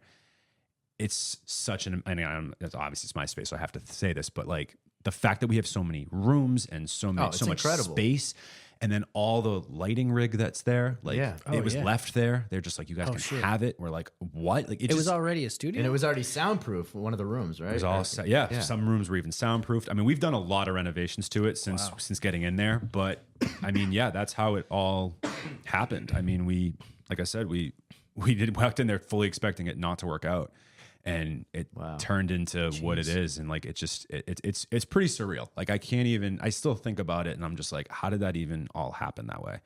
So it was quick. Like, we were literally sitting in my apartment in like October of 2022. 4 weeks later, we're fucking signing this lease. We almost backed out because we're like, this is maybe too good to be true. Like, I don't know. We had a lawyer look over the contract. They're like, "It's fine. It's standard. You guys are good." Like, "Are you sure?" Like, that is it. Yeah. And then in January we were in there and getting it ready. And what worked out nice is because we all had home setups too. We all had a bunch of home equipment. So we basically brought in what we could, and we just kind of did what we could for a long time until we and we're still not quite where we want to be, obviously, but we're just kind of building it up as we go. And that's basically it. It's really a beautiful thing. Yeah, that's an awesome space. I mean, Man, I really do is. remember. I mean, it's like rude to ask, but I remember walking in and being like, "Whoa, what do they rent this for?" I was like, "This is so much space." That's the question a lot. The two questions we always get was, how much is this to rent? Which I don't obviously tell people because it's rude to ask. It's not really like thing. But the other question they get was, what was this before?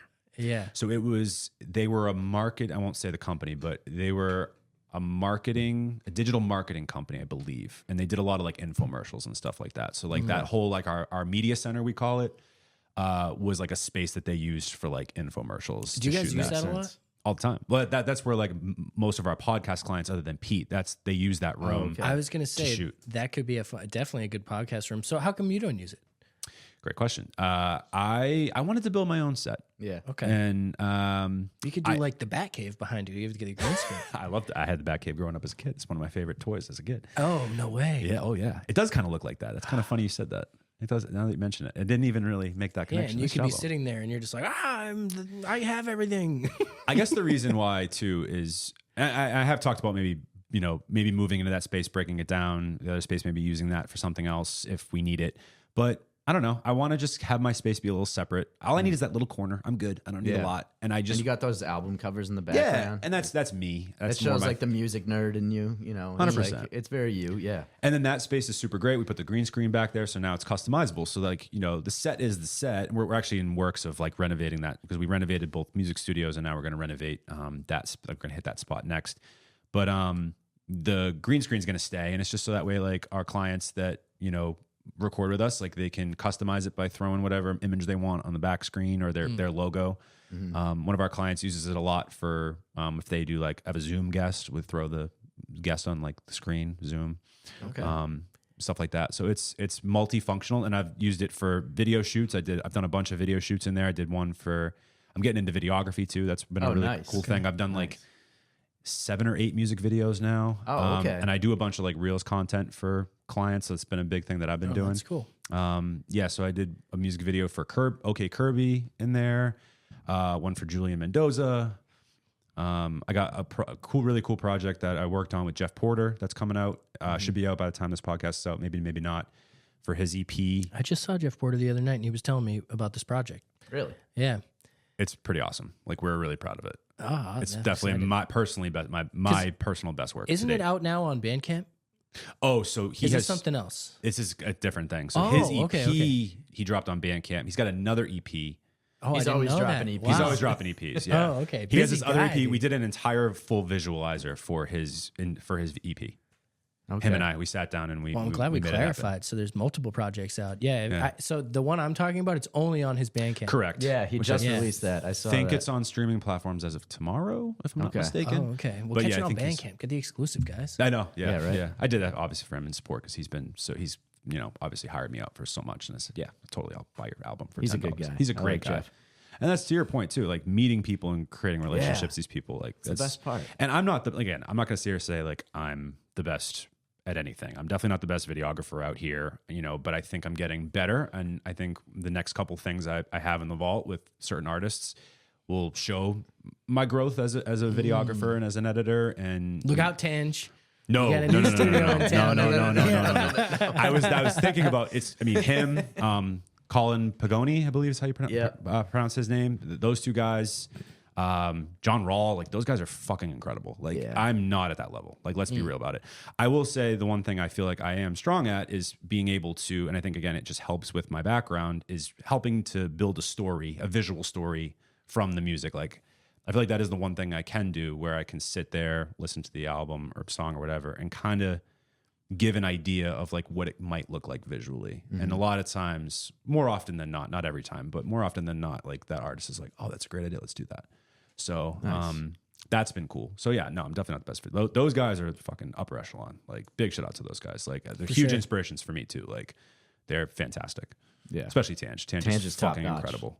Yeah, he's Like- been the guy for a while. He It's is. like, John Rawls really good too, though. Yeah. John Rawls awesome. I mean, there's just so many good videographers out here. I mean, guys, I'm not even Shot by Simon. He's another great one. I know he does a lot of Trillmani stuff. I know Tange does too. But yeah, there's a lot of great people out there. But again, that's like you said, it's a relationship thing. Like a lot of these people I've built relationships with, and hey, I trust you enough that we'll make it work. And it's been fun. It's been fun. It's been yeah, fun. I like rides, your honestly. approach. You have, like you were saying, that organized, calculated approach, but you also are tapping into the creative part of it by understanding other people's workflows and making it kind of come together. Like you are the glue guy here.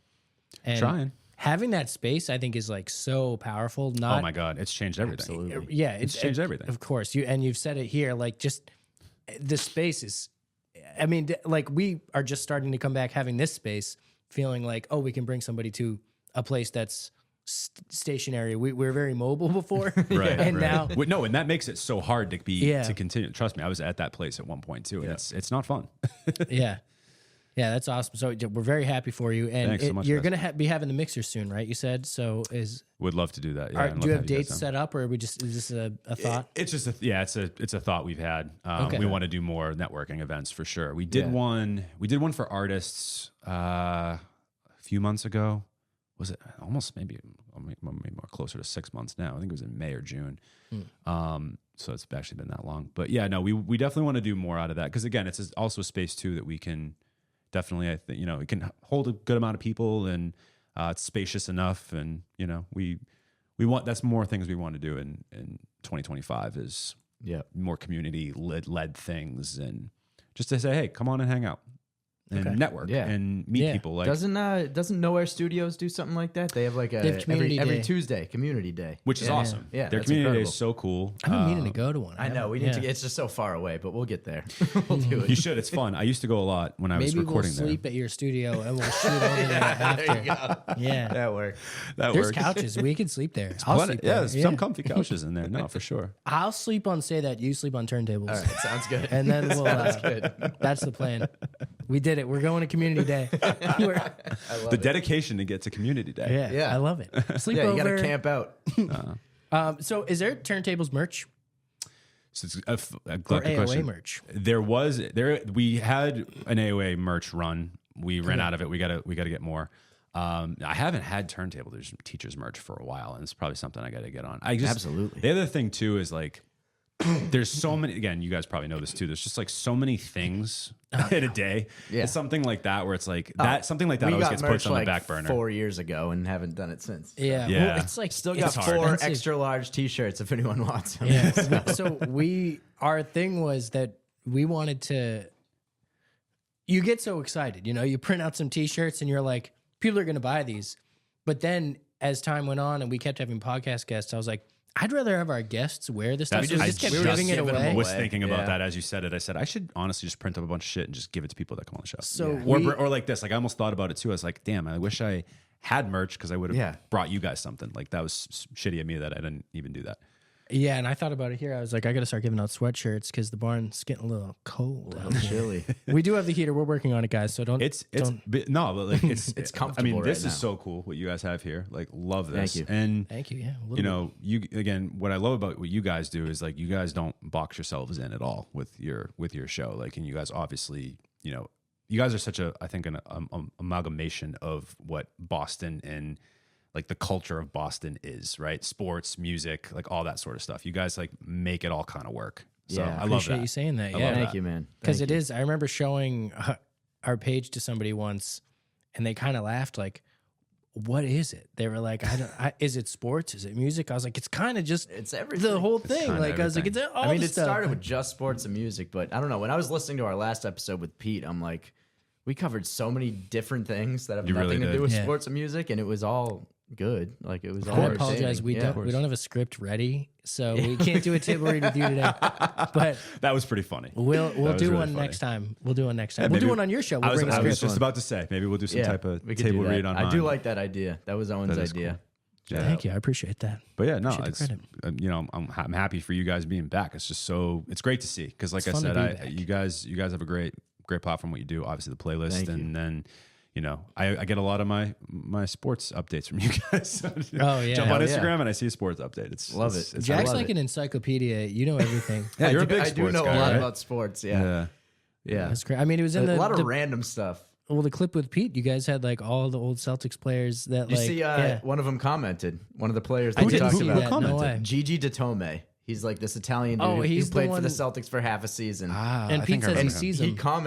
in the North End. He commented, he was like, wow, you guys are loyal fans, if you remember me. But that's Boston sports fans for you. Yeah, you know? absolutely. No, I grew up obviously playing sports. That was always like my first real love, Yeah. So I'm right there with you guys in terms Yeah. of like the sports music thing. Like I would love to do a sports podcast at some point. I just don't have the time right now to like Yeah. do it, but that's like a next sort of thing. Like I would love to because I love talking sports. Yeah. So I mean, you can talk sports on your podcast still, you know. that's fair. Yeah. You could. Yeah. No, I mean, A lot of artists are into sports. You got to know which ones are and which ones aren't. Some Yeah. are not at all. But well, like with Casso, obviously, we talked. Casso can talk sports for days. Yeah, that was fun talking sports with him for sure. So yeah, no, like I said, I mean, I bring it up as much as I can, you know, that makes sense. But So I have to say, my introduction to you was, God, I want to say like 2020, probably during the pandemic, or 2021, whenever we had Amanda Shea on. Oh yeah. So I was Amanda doing my Shea. research before we had Amanda Shea on, and I came across her episode with you, and I was like, man, I got to step my game up because your questions, dude, your research was unbelievable. Like the way you were talking to her about, it was a specific poem that I think you went to one of her performances and saw her. yeah, that was really cool. So my mom actually is a writer and a poet, and she performed at that. Yeah. No. And you were like dissecting her poem, like, and I was like, man, I really, when I saw that, I was like, all right, I got to get ready for this, you know, because before that I was, you know, I would jot down things I wanted to ask them, but like, it's like, I would kind of just wing it for the most part, which is good. Like it shouldn't all be scripted like we were saying before. There's a happy medium. There's a happy medium. But no, when I will say that watching your episode and other episodes of yours after that, I was like, kind of pushed me to step my game up a little bit. Thank you so much for that. Yeah. That actually means a lot, Jack. Seriously. Yeah. And no, I just remember like how personable you were when I met you at the Terminology event. Like Yeah, man, that that was was fun. super cool. And was a great I was like, event. this dude's really dope. And that's how, because I think actually I had already been following you guys, but it's almost at that point, I don't know if you guys were in the podcast, so I think it was almost faceless maybe, or I don't know what. We were audio only for like a Maybe few that's what months it in was. 2019, but then Yeah. after that we went to video, but it was pretty bad quality video at the time. So, I mean, it wasn't bad quality. this- it was low light GoPro. It was a during- GoPro session. Yeah. And it was the one angle we had. So, Well, first we had a bunch of Zoom episodes during the pandemic, which everyone did. Everyone those- was those were but tough. before Those were that, we tough. were using the GoPro, just Right. one GoPro. right. So I feel like it was kind of hard to see our faces. That might have been what True. you're thinking. Probably, So, yeah. True. Yeah. But no, I mean, when we met, I thought like, again, it was always cool to meet like-minded people that are trying to be in that supportive role in the scene here and you know, trying to support all these amazing, talented artists that we have, like your Terminologies I and love your going Amanda to Shays. events and meeting people. It's great. It's the best part. Yeah. It really is. Yeah. Because we That's where always I met talk you. about- I met you at Chase Murphy's. Yes, I was about to Yep. say that was when we first met, and I feel like we didn't really talk though until Connor's event, when everyone was kind of like in the circle there. Right. I mean, we spoke quickly, but I remember like that was in the crowd, so at Totally. Chase's. So, but yeah, it's just awesome, like going to those events, like knowing too, like okay, we talked briefly at Chase's. Didn't take long for me to see you again at another event. So like I love how that works. So anyone who's like, oh, I don't want to go out, or like I already follow them on social media, I promise it's totally different. Just go out in person. I feel like a lot of people are a little tainted by Yeah. social media these days. Just go out. And the thing is, you don't have to stay the whole time. Like, I don't know, like not every time at least. Like I'll pop into an event, say hi to everyone and leave like a lot of times if I don't have the time. Like, but at least make the effort, you know, Yeah. just Isn't the rule you got to say hi to the host, make 2 jokes with 2 different people, and then you leave? so, yeah. But they have to laugh at the jokes though. Oh yeah, no, you That's- got to yeah, make yeah. 2 memories, and then people remember you were there, and then they tell everyone else, yeah, he was here, he said blah blah blah, Yeah. and then that's it, and then you're out. Right. So that's my secret. And if you like things like this, follow me at Stainless116 on Instagram. If you like jokes like that. Anyways, so we covered your merch, we covered the studio. Now, how much money do you make? Now, I just, You don't want to know my After you don't- taxes. Believe me, you don't want to know my bank account statement right now. It's a lot less than you guys right now. I'll put it now I that want way. to know. I It's not good. put that to the I'm, test. I'm, I'm working on it. I'm working on it. I bet I could beat you. I don't know. We can compare later if you want. But you put on a show before, right? Yeah, I At, put on what's that little place that you did a show Exit at? Galleries. Exit Gallery. That place is awesome. I didn't Really make cool. it to yours, but I've been to one show there and it was really cool. I think it was Chase Murphy and Ben's Been Dead from Maine and like a sounds couple right. other people. But yeah, that's a really cool spot. How'd you lock that in? So again, I want to give a big shout out to Chase from Mindflex. We met through again, we met through Masterclass. I was familiar with his name when he went by C Spring. And then I remember that. Yeah. It was the time where and then he said, I don't want to be, 2000s, 2010s branded art. He thought it was a very 2010s name. Obviously rebranded, but we met through that, the Masterclass sort of thing, and just, stayed in touch, met at a couple of sessions to, get those songs done and kind of hit it off. And he had a residency at the Middle East for, I think, 4 years when he was done with Berkeley. How does that work? So a residency, I didn't know they did that. So could you just describe how that works exactly? So basically what it is he had a show every Thursday night there. Like he would Every Thursday night. He would either be curating the show, or I think I know he would perform at every single one, but he would be like, his job was to like curate the lineup for that night. Okay. So they gave him a night and he had it for however long it was. It was a few years. God, the money value of if you had to rent that night every night. Oh my God. Yeah, he got lucky crazy. with that. So he was super well versed with throwing shows. Yeah. He also works in the cannabis industry, and so they throw a lot of events as well. So basically, Chase, shout out cannabis. Yeah, absolutely. Big shout out. I can say that now because I'm not fucking teaching anymore. We're gonna have to bleep, we're gonna have to bleep it anyways, though. We're looking for sponsors. Oh, fair enough. Okay, fair enough. So no, shout out we're the boop industry. So doing shows was always something I wanted to do. I am that type of person, and it's maybe to my fault, where like I kind of want to do as much as I can. Like I don't want to box myself in. I want to just do as much as possible. And so I always wanted to throw a show, but I don't know how. And I was a little nervous because I know it takes capital, and I've heard horror stories and blah blah blah. So Chase basically was like, "Hey, I really like how you work. Obviously, you're organized with doing this whole album." He's like, I want to get back into throwing shows, because after COVID, obviously he, like most people, I'm sure, just had to kind of start from scratch. And he was like, I want to throw an event. And so he, I think, knew of the guy, Sam Fish, who owns Exit Gallery. So he reached out. I mean, the first couple of shows, I totally took a back seat to Chase, because he knows what he's doing. I learned from him, at least how much he's learned. So the first show we threw, I mean, we marketed the shit out of that thing. And it was only like 100 cap room, but we basically sold it out, which was really cool. So that was awesome. We threw that first show. We called it the Summer School Tour. We meant to do more shows, and it just never ended up happening that particular summer. And then it worked really well. So we did another one with Jordan Never Died and Caesar and Hassel G. And a couple of those 20 Tabs Open. We did one in September. Shout out 20 Tabs Open. Love 20 Tabs. I found out about him because of you also. He's so fire. Shout out to you for that. He's fire. Shout out 20 Tabs. He's a really, really good artist, and totally unique at what he does. So that was really cool. And, Chase and I just started to work really well together.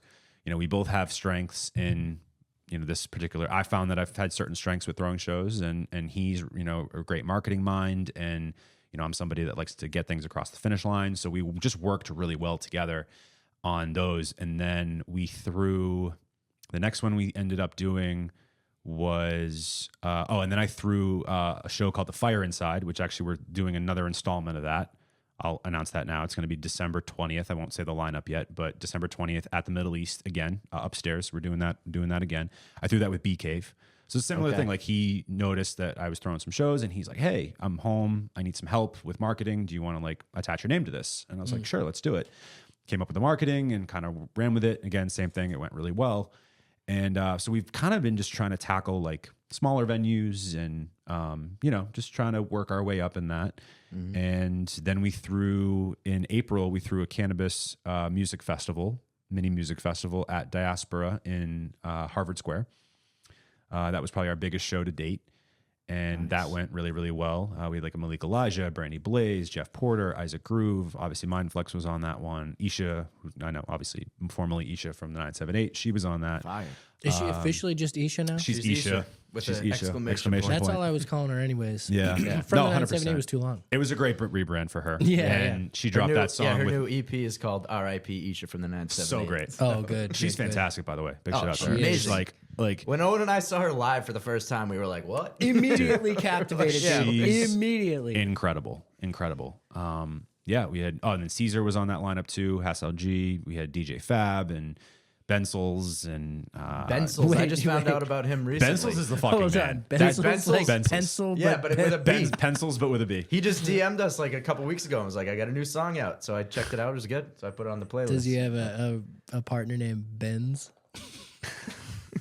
I don't know. I don't think so. No. Oh man, get it? Because like Benz and Bensels. If you guys like jokes like this, follow me at stainless116 on Instagram. You're about to lose followers. He's gonna jump on after this episode. How do I lose 40 followers? Oh man. But yeah, that lineup was crazy, and we really went well. And then we threw another one at Odessa. We were like one of the last shows in Odessa before it closed. We did like a little tiny desk-ish type thing. Nice. And that was the last, I think that was the last show we threw. And then I maybe got one more in the works for late November.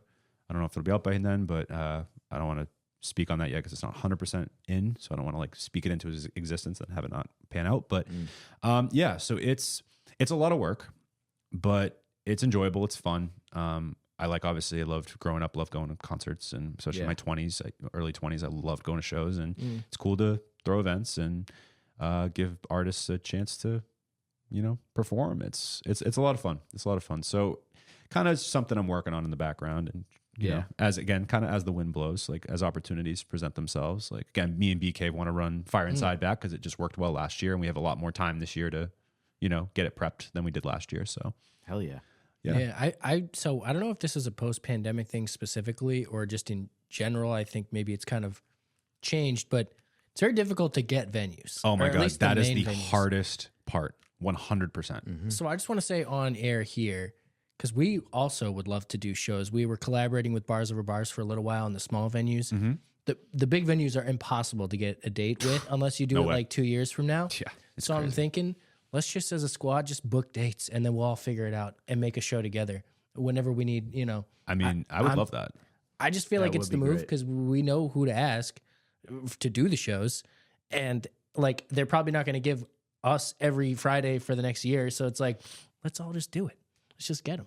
I would love that. It'd be super fun. You guys threw a show. You said you threw a couple shows with Bars Over Bars? Or- Yes, yeah. Okay. We did a few. Yeah. Yeah, so Hero was really good at reaching out to venues throughout the pandemic. So we lucked out our first show ever. Yeah, he's a hustler. He did really well with that. Yeah, he got so we had the Jungle on a Friday in like 2021. It was like July 2021. Yeah. It was like when So- people were just starting to come outside again. Yeah, like you had to wear masks, like, but you didn't have to have it like if you had a drink in your hand. So no one wore masks like at the show. So it was like one of those things. One of those silly rules. Yeah. Nobody Yeah. really followed. Because it was like over, but not like you. I think in like the grocery store, you still had to have a mask on and Yeah, stuff. yeah. But like here, Nobody we- wanted to say it was over yet. What a time. Yeah, That was quite a time. What a it time. was very interesting. time to be Yeah, alive. but I think we lucked out really hard there because that show. I mean, we promoted it. I don't want to say minimally, but like people showed up to it. That was like everyone was ready. I was surprised by how many people were there. I was like, wow, we did this. So I'd love to do more stuff like that. Yeah. The jungle's just so hard. You can't park like unless you Uber there or something. Yeah, that's so, tough. Loud in there That's too. tough. I don't love the acoustics. Again, great, cool venue, but not like Not great acoustics. not my favorite. But namely, like Sonia, the Middle East. There's, I mean, I didn't even know the Cantab Lounge. I learned of recently. Cantap's There's cool. a lot of little ones like that Cantap's cool. we could tap in with. I mean, well, you're saying, well, the Cantab is a little one, but like the Middle East and Sonia and stuff are about the size I'm thinking would be good, unless you wanted Yeah. to step up to like MGM or something, or like House of Well, Blues. that's We're not there yet. No, and Yeah, I neither yeah. am. Trust me, I'm like, there's not even close. yeah, I wouldn't think so. The That- Rockwell's a cool one. That's in Rockwell's Davis cool. Square. Yeah. There's also Crystal Ballroom that's a little bit bigger, but that's another venue. I know like Yeah. the JMC guys have done shows there in the past, and I know they throw like a festival. Rockwell's a good one, actually. Rockwell's I saw great. Spose there last year. Oh, did you? Yeah. Oh, that's cool. Yeah, Rockwell's great. I like that. It's more of a theater-ish. It's more of a I was theater. thinking that That's it had where- seats, right? Yeah, Does. Okay. I also saw a play there, the one that Brandy Blaze was in. Yes. That's right. Yeah. Okay. That's right. I Yeah, was come to thinking when you pass. first said it was Rockwood, but they closed that like in like That 2 was- months. Yeah. That was a wild That was story. a mysterious place. What was up with that? Dude, What- I don't know, you the what their story? deal was. From what I heard, again, I'm getting the secondhand, so I'm not getting any of the firsthand. They supposedly were booking acts, and then acts were not getting paid. Oh my god. They were being promised compensation, and they weren't being compensated. Which I think the pay to play model is dead. I think that's fucked up. I don't think that anybody should be doing pay to that play anymore. is dead. I think it sure. should be Yeah, dead, yeah. and it should stay dead. I feel like the only way is to get the room. It's not like pay to get on stage. Like you do have to pay for the room. It's always got to be part usually of it. that's the promoter's job is to Oh, pay. you think? For, I yes. see what you. Well, okay. no, I know that's like how we've always done it. So like we pay for the room, and then again, like so some shows we had like, you know, it depended on the show. Some show there was a couple shows where we got funding, and we had an investor for a little while, so we were able to pay people out, which was nice. A couple of these other ones were just like, hey, you know, will you guys perform? And then if there's profit, obviously Yeah. we'll give you guys profit at the end. That's kinda what It's ours things were. like that. Because there's some artists, again, you can't do it. And then there's just so many artists because there are just some artists that are looking for an opportunity to perform and they would just appreciate it. Others are at a spot where they, again, should and deserve to be paid. So it's just, again, trying to strike that balance. But yeah, I mean, it's usually the promoter's responsibility to pay for the venue, and then in the hopes that you make your money back on sales or, you know, trying to get sponsors for that show. That's kind of like where I'm at now of like, all right, let's try to see if we can get sponsorship for these shows and you know, and make it worth those sponsors while. And just be like, hey, give me money, you know, like what, you know, adding some type of value to them. So that's like, those are conversations we're having. Yeah. It's very difficult to find places. I mean, It's hard. I mean, you're naming them now. The avenues are get sponsors. They either put their logo up or set up a booth themselves. 100%. I mean, like Felt Fanatic loves doing that. He'll show up to a show and just like sell his shirts while he's there. The other thing is the door. If you make money on the tickets, which like there's that balance of like this could just be a local guy looking for an opportunity or someone who can sell tickets. Maybe you combine the two, but are there ever going to be enough tickets at the door to pay everybody what they want? Probably not. But and that's why cover the room. That's why there needs to be a conversation beforehand. Yeah. And so how we do it now, so like the Odessa one was a different situation. Like, you know, we worked that out with the venue, and then, you know, it was more like friends of ours that were just like, let's just put together like a fun show.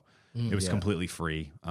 We didn't, you know, make any money on it. We weren't looking to make money on it. We were just trying to provide an experience for people, and it was fun. It was fun. But I think the best way I can put it is just being transparent early. Yeah. And you know, Yeah. we try to do at least most things with I don't want to say like a super formal contract, but just like, let's have at least a common understanding of what we're both getting out of this. And if it doesn't work for you, totally fine. Like if people say no to us, like I just had, so for Fire Inside, there was an artist I was trying to get, and who I'm good friends with, but he's out in LA, and you know, I shouldn't say good friends, but we're at least good acquaintances, and we've worked together a bunch in the past, and I wanted to try to get him on the show, and it just, you know, what he needed didn't work out for us at the time, but it's no love lost. It's just like, no, hey, not at all. like this doesn't work out this time, and that's fine. But and that's how you have to, I think, you know, it's just don't be fucking sleazy.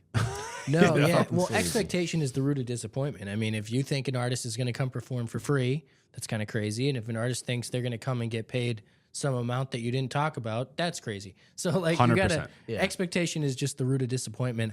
I also think, and not to run it back to Rockwood, but I think this is a problem, and I'd love to get on the correct side of it, is the bar I don't think is involved enough. Like they didn't have a big bar at Rockwood, so I don't think I never actually went there, so I can't. I never speak went to there that either. it was really small, and they had one.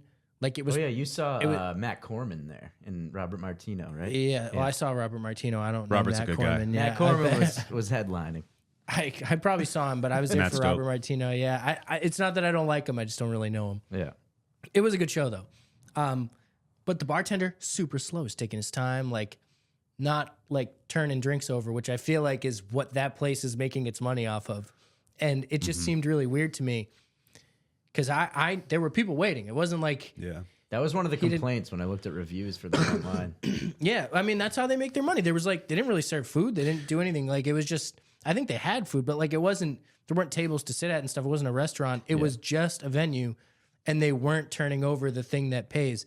So I have always said, someday, I'm putting it out there. This is my aspiration. I want a venue. I want to own a venue, own the bar. That would be sick. Book the acts as the venue owner and pay people out. I know it's like not necessarily like, you can't specifically say like you get a percentage of the bar for the night, but just at least you pay these artists something that happened. Like they drew a crowd that bought stuff from the bar. They deserve that it. is where the I most agree. margin is. I agree. And that's where it should go to the artist. So I just feel like that is the best way to get people the money they want while maintaining the environment we want. We're like, we're not charging crazy for tickets. We're not pushing merch on you so bad. Like it's just, and I'm not begging for sponsors. It just, you're going to make the money at the bar. That's how it just annoys me. I think there is a law in Massachusetts. You can't specifically do a bar split, but there's got to be ways. So I don't know. How a lot of venues, not every venue, but a lot of venues that I've talked to when I inquire, a lot of them have a bar minimum. Okay. So for example, if let's say your bar minimum's $1,000, if people that come to the show don't spend $1,000 worth of alcohol, you as the promoter need to come up with the difference. Okay. So let's That's say fair. they spend It's like a 2-drink minimum at comedy clubs. Yeah. So say they spend $750 in total on drinks. We have to come up with the extra $250 to comp the venue for the bar minimum. And that's in addition to booking the room. That is in addition to booking the room. Which, venues, come on. That well, I'm starting to think makes it venues hard. are like vampires. Vampires supposed to start with a V. Sounds like I think I just made a connection. And guys. here's the other thing about it. So I'll give you as an example of Fire Inside, right? When we did it last year, we literally broke even to the cent. I'm not even kidding. It was crazy. Like I shit you not, we were 25 cents in the hole. We made just the bar minimum. We sold just enough tickets. Wow. That's crazy. And so nobody made money, but we had a great night, which is fine. But nobody made money. But that was kind of the understanding. The agreement we had of everybody was, this is what it is. If we make money, we'll all split the profit evenly. The artists agreed to that. Yeah. And they knew that going in. And nobody batted an eye, and it was fine. And, but if that didn't work for an artist, again, totally fine. But again, I think the way you also got to look at it from the artist perspective, and I'm not giving excuses for promoters. And I think this is why some promote people that maybe aren't ready to throw shows. And that's why I don't throw them all the time, because it's like, there's always a risk to lose money. Yeah. The promoter is always the one taking the risk. So if, and the other issue too is like, not every artist, but there are some artists that maybe if you pay them out early, they might say, okay, well, you already paid me. I don't really need to like do a ton to draw a crowd. Then I'm not saying every artist does that, because that's not the case, but that's just in the back of minds of some promoters. That's why it's like trying to strike that happy medium is also always a tricky thing. But again, that's why it goes back to what I said earlier of like, just be transparent. Yeah. Just be honest. Like, I'm not going to promise to pay you $500 if I can't. If I can, I will. You know what I mean? Yeah. But like and if that doesn't work for you, that's fine. I don't, there's no, again, I love you just as much as I did when we walked away. Like, no big deal. Right. I think where it gets muddy, if it's like, that agreement's muddy and we haven't really spoken about it. And then at the end, you're like, oh, well, I need my money. And it's like, well, we didn't have that conversation. That's why I don't even. People need to know what to expect. Yeah. 100%. And that's where I feel like, some people, don't do it. Again, I'm still learning. Like, that's the other thing too. Like, I'm still learning how the fuck to do this. Like, this is not, a space I'm super well versed in right now. So I've taken a bit of a backseat to Chase in a lot of ways, early on, especially because I was learning the ropes of this. But, I will never do the pay to play model. I'll put it that way. Like, yeah, I don't think anybody does. It's been talked about so much, and everyone has such a bad taste in their mouth from it that. well, it was Shout like out to almost Leeds. it was almost the norm. Yeah, It was. yeah. Was that how they were doing it? Leeds. He had a really bad reputation for that. He for a while, jokes about it now because he had a reputation. I mean, that was. Oh, I do remember That was the him. only way he knew how to make money. I mean, this was a long I get time it though. ago. He was This probably a like long time ago. 22, Yeah. promoting for the first time, and he's realizing all Yeah, these I things totally we're get talking it. about, and it's like, Yeah. well, this is the only way to make any money. So yeah, the artist has to pay to go on stage. Like, I can see, Right. Yeah. And there were probably so many people. Like, I mean, especially he was doing it when There were everyone people who thought were they could be willing to do Eminem. it. Yeah. So he probably had like a billion kids from the South Shore paying him to get on stage. You know what I mean? Exactly. I'm sure. In a lot of ways, it should just be a collective effort, right? Like I said, like if, again, the promoter always should take the biggest loss if there is a loss. Like, Right. I totally Right. That's part of the 1000% job. agree with that. Yeah. As promoters, we've taken a loss. It's happened to us plenty of times. Like I won't say, but like, we didn't make money on the cannabis. We lost money, if anything, on the cannabis music festival we did. And, we were the only ones that didn't make money on So- that. But it's fine. Like, it just is what it is. I have a hot take on this a little bit. I think if anyone should lose money, it should be the venue. Because I think, I mean, you open to do that specifically, like, and You want to know where that's you're putting different? it on the promoter, like, as a scapegoat. Yeah. They couldn't fill the room, like, you fill the room. It's your room.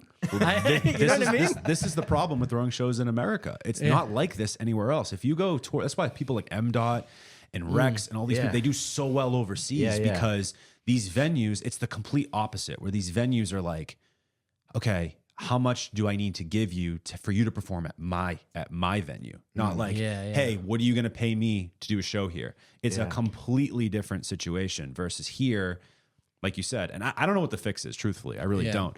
And that's why, again, like I would, in a perfect world, I would love like a situation where I could throw a show like every month and do something completely different. Cause I love being creative in that sense and giving people a platform to do that. And I don't even need to be the one making money. I really don't give a shit about that from that standpoint. Like I would rather just throw cool events and like, if it make money, great. If not, it's not a big deal. Yeah. Well, because on its own, like you're saying, it's so cool to be fun. like, have a show, like any scale, the little ones we've thrown. It's just a fun night. Like you're going to have a good night. It can be and stressful. If but any it's a fun money night. comes out at the end, it's like, oh my gosh, like how could you possibly? Yeah. It's almost like I want to count my blessings and be like, I don't need any money. Let's just keep having this be a good time. Yeah. I'm like, Yeah, I'd but rather it's it be that gonna. way. You bring all those people out to your show, it's gonna build your brand. 100%. Like, so you don't But it's need important that to money. take care of the artists too. You know Yeah, what I mean? that's the most important thing is making sure the artists are taken care of. Because the shows don't happen without the artists. Right. So that's the other piece of it too, to keep in mind. But yeah, no, I understand why that was a model for a long time. Because Yeah. like you said, it's really difficult. Yeah. Unless you have a crowd. Like again, my reach only goes so far. You know, there's been certain shows that I've thrown where like Chase and I are the ones that literally got the majority of the people in the room. And then there's other shows where like that wasn't the case. So Yeah. it just depends. So yeah, I mean, I also think like being a promoter or throwing shows in the way we're talking about, it kind of has to be like a symptom or like a byproduct of a successful podcast. Like something else has to be successful, and then this is like it stabilizes that, so you don't have to worry about it sustaining itself because it really can't. Like you need to be feeding it from something else that kind of created it in the first place. Like they go obviously very symbiotic to have a podcast and throw shows. So it would just be nice to see it come together like that. I know. But I think you're right. I think it's going to take the venues to kind of start playing their part a little bit. Yeah. You know, and because I think, again, like I said, transparency and integrity are the two really things that I am try to pride myself on every single day, no matter whatever business venture I get into. Like, because it's just going to become a mess if that's not the case. Right. You know, and when you take care of people, most of the time they take care of you too. You want people to know they can trust you. That's too, right. Yeah. Like, you know, every artist that's thrown a show with me, like they know, like my heart's in the right place. Like I'm not in it to make money off their name. Like that's fucked up. Yeah. No, like let's build something together if we can. And if not, if it doesn't work out, that's cool. Yeah. You know, but I would like to think that we've at least in some capacity taken care of, you know, every artist we've ever thrown a show for, whether it just be to either give, if they just needed an opportunity, they couldn't get a show anywhere else, and we were able to do that for them, or we were able to compensate them financially or compensate them in some other way. You know, I mean, even some of these shows too, like we're making a shit ton of content for these artists, and they're like, this is great. You guys are just making content for me. This is awesome. Like not to say like that's like the thing that we're offering, but like, you know, that would be one part of it where it's like, hey, like we're going to take care of all the marketing stuff. All you got to do is just accept the collab posts, you know? Yeah. And maybe I'll come to you like that was what we did for Bloomfest. Like I was driving all over the state, like, you know, recording them doing the freestyle, and then we were just editing the whole thing and putting it out. And, you know, so it's just creating value in some way, even if it's not always financial. Yeah. And you know? you are definitely very good at it. You know, I mean, you curated the album, you've created a studio, you know how to bring people together. Like this is a number of like, these are skills too that I feel like aren't taught really. Like this is your nature. And I like that you're, cause you mentioned at the beginning, like taking the safe route. Like if you had just stuck with teaching and not delved into this, that could just be what you're doing, and you wouldn't get to flex this skill that is so valuable to other people. So it's awesome that you've done it, and I'm proud of you, and I hope others around you are too. I mean, it's awesome to see somebody like achieving their dream. So it's also really cool to hear your thought process on it, because we see the results, but we haven't really heard your thoughts on it. And it's honestly, I'm sure Jack's agreeing right now, kind of inspiring me to get my shit together a little bit. So of course. I still gotta get my shit together. Don't get twisted. Like, but yeah, there's always something to refine, right? And I feel like that's always, the best way to look at yourself too. It's like, I'm never complete. Right. no, and we're never gonna be complete. Like that You should can't never feel like you're complete. that That's can't be the terrible. goal. Yeah. Here's my take on this, and maybe this is something that someone else can take from this. Maybe I just didn't want to look back in 2, 3, 10 years and say, fuck, No I regrets. wish I had done that. No regrets. I would rather try all this shit and fall flat on my face and fail, because I'm going to have a story either way, especially for like, hopefully whatever, higher power you believe in. Like I hope that I'm one day able to, like, Chris and I have children and I can sit them down, whether I have to go back and teach in 5 years and all this just doesn't work out, or if it did, either way, I can sit with my children or even students or whatever. And that's been a cool thing too. Like some of my former students looking at being like, this is so cool that you're doing this. This is fucking awesome. Like this is inspiring. And You I'm are like, the cool teacher for sure. Thank you. Thank you. But I just want that to be but I want other people to do that and then take that and do it for themselves too, because we live in such a day and age where we're all overworked. We're all tired. Yeah. You know what I mean? Like it's just hard right now. And I just wish in a perfect world that we all could do something that we really, truly love, or at least if we had to still work a day job that we're not solely in love with, but we had that free time to maybe do some other things. Because I have plenty of friends that are super talented in so many things, but for whatever their circumstances are, they can't put a lot of time and effort into that because their job's too demanding, or they have kids already, or whatever your circumstances are. And like now is the time. Like Chris and I aren't married yet. We don't have kids yet. Like now is the time to figure out, is this fucking feasible for me long term? If it's not, then I won't do it anymore, or at least I'll do, or I'll pull back. But It is. so it'll be but it'll just be a story either way, whether it's a story of success or failure. I just want to be able to sit my least you kids can say down you one tried. day. I can. Yep. I said, listen, little Johnny, little whatever our kids' names are going to be. Not Johnny. Called it here. You heard it here first. She's Carissa's probably got a. I know, actually, not probably, definitely has a whole list in her phone of baby names. I'm sure. Okay. But I want to be able to sit them down one day and say, hey, Dad tried this shit, and it either worked or it didn't, and I hope that you do the same. Try shit. Yes. Because you never know what's going to happen. Try to say yes to as much as you can Yeah. while you can. Definitely. It's interesting because I like, that is a thing obviously in like improv. You don't say no to anything because it just ends the scene. And that's true kind of everywhere. Like if someone's like, oh, you want to come out, and you say no, and then you see all the pictures later and you kind of wish you went out. Like it's just, I mean, that translates to everything. Like, I mean, so many opportunities that, or just like times where I felt like it would have been more comfortable for me to stay at home, and I went out anyways. Oh yeah. And like Those are I met sometimes the somebody, best nights. That happens a lot to me. I'm always like, do I Yeah. really And there wanna are go those, out? and there are those nights sometimes you got to just stay in it and just like recharge. Oh, yeah. You got to Yeah. you got to recharge. The I had one of battery. those last week. Owen wanted me to come out, and I was like, I can't do it, dude. I can't do it. That's the glory of at least there being two of us here. We can one can represent Yeah. when the I'm other like, one's it's your not night. there. You go out. And we've done it too. I've missed listening parties because I was also burnt out. It just happens. Yeah. But yeah, I get the yes thing is like just people that I had a very like not closed mind, I want to say, but like I had a comfort zone growing up, and it took me a while to just like say yes to things that I was otherwise like, I had weird preconceived notions that weren't based in reality at all. And I'm like, oh, I don't like that. And then I try it. And like, I mean, a good example of it is like foods. Like I disgusted at the thought of sushi as a kid. I can't get enough sushi now.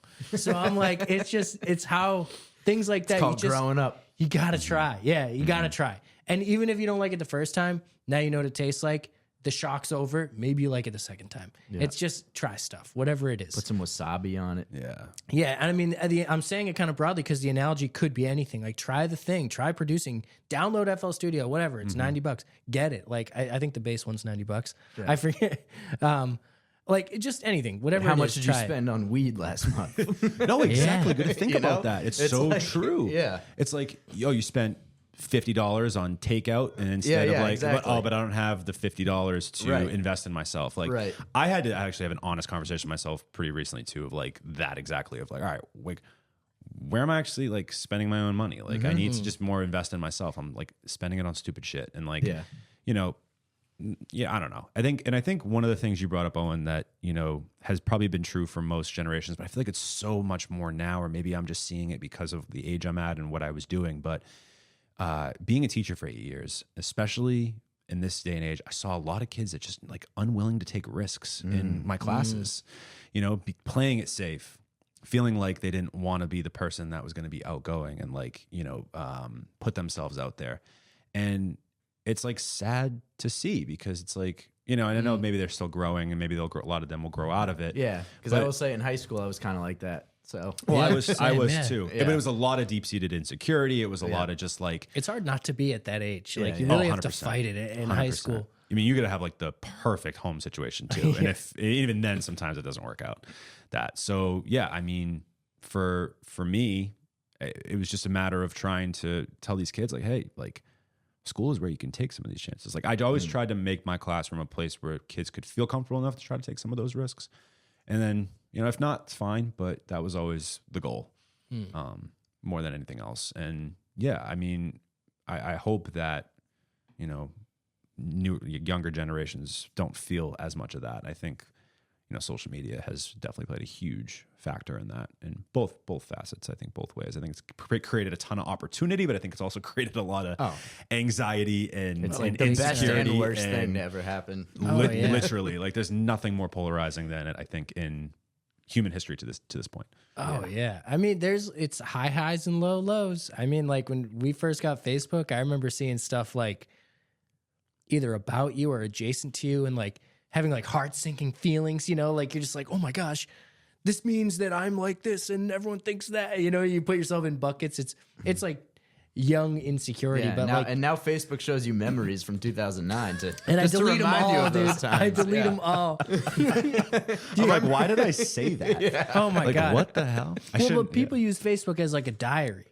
And like I remember people being like, "This happened today" on their status, and I'd be like, sometimes like few of the. Remember when the Facebook status it automatically started with "is"? Yes, yeah, because your name is. It'd be like Owen Steele is doing feeling homework. hungry. Yeah, Or like the original AOL Instant Messenger, like yeah. BRB dinner BRB, yeah. sells good. Oh yeah, When we had the flip phones Dude. and shit. oh my god, those days. coming It's home from crazy middle stuff. school, talking to your crush on AIM after you walked by her in the hall 3 times and didn't say anything. That was the inception of that, of how it is now. goodness. This friggin' online dating and all that sort Yeah, of shit. I mean, hey, blessing and a curse in that. Mm-hmm. There's no like.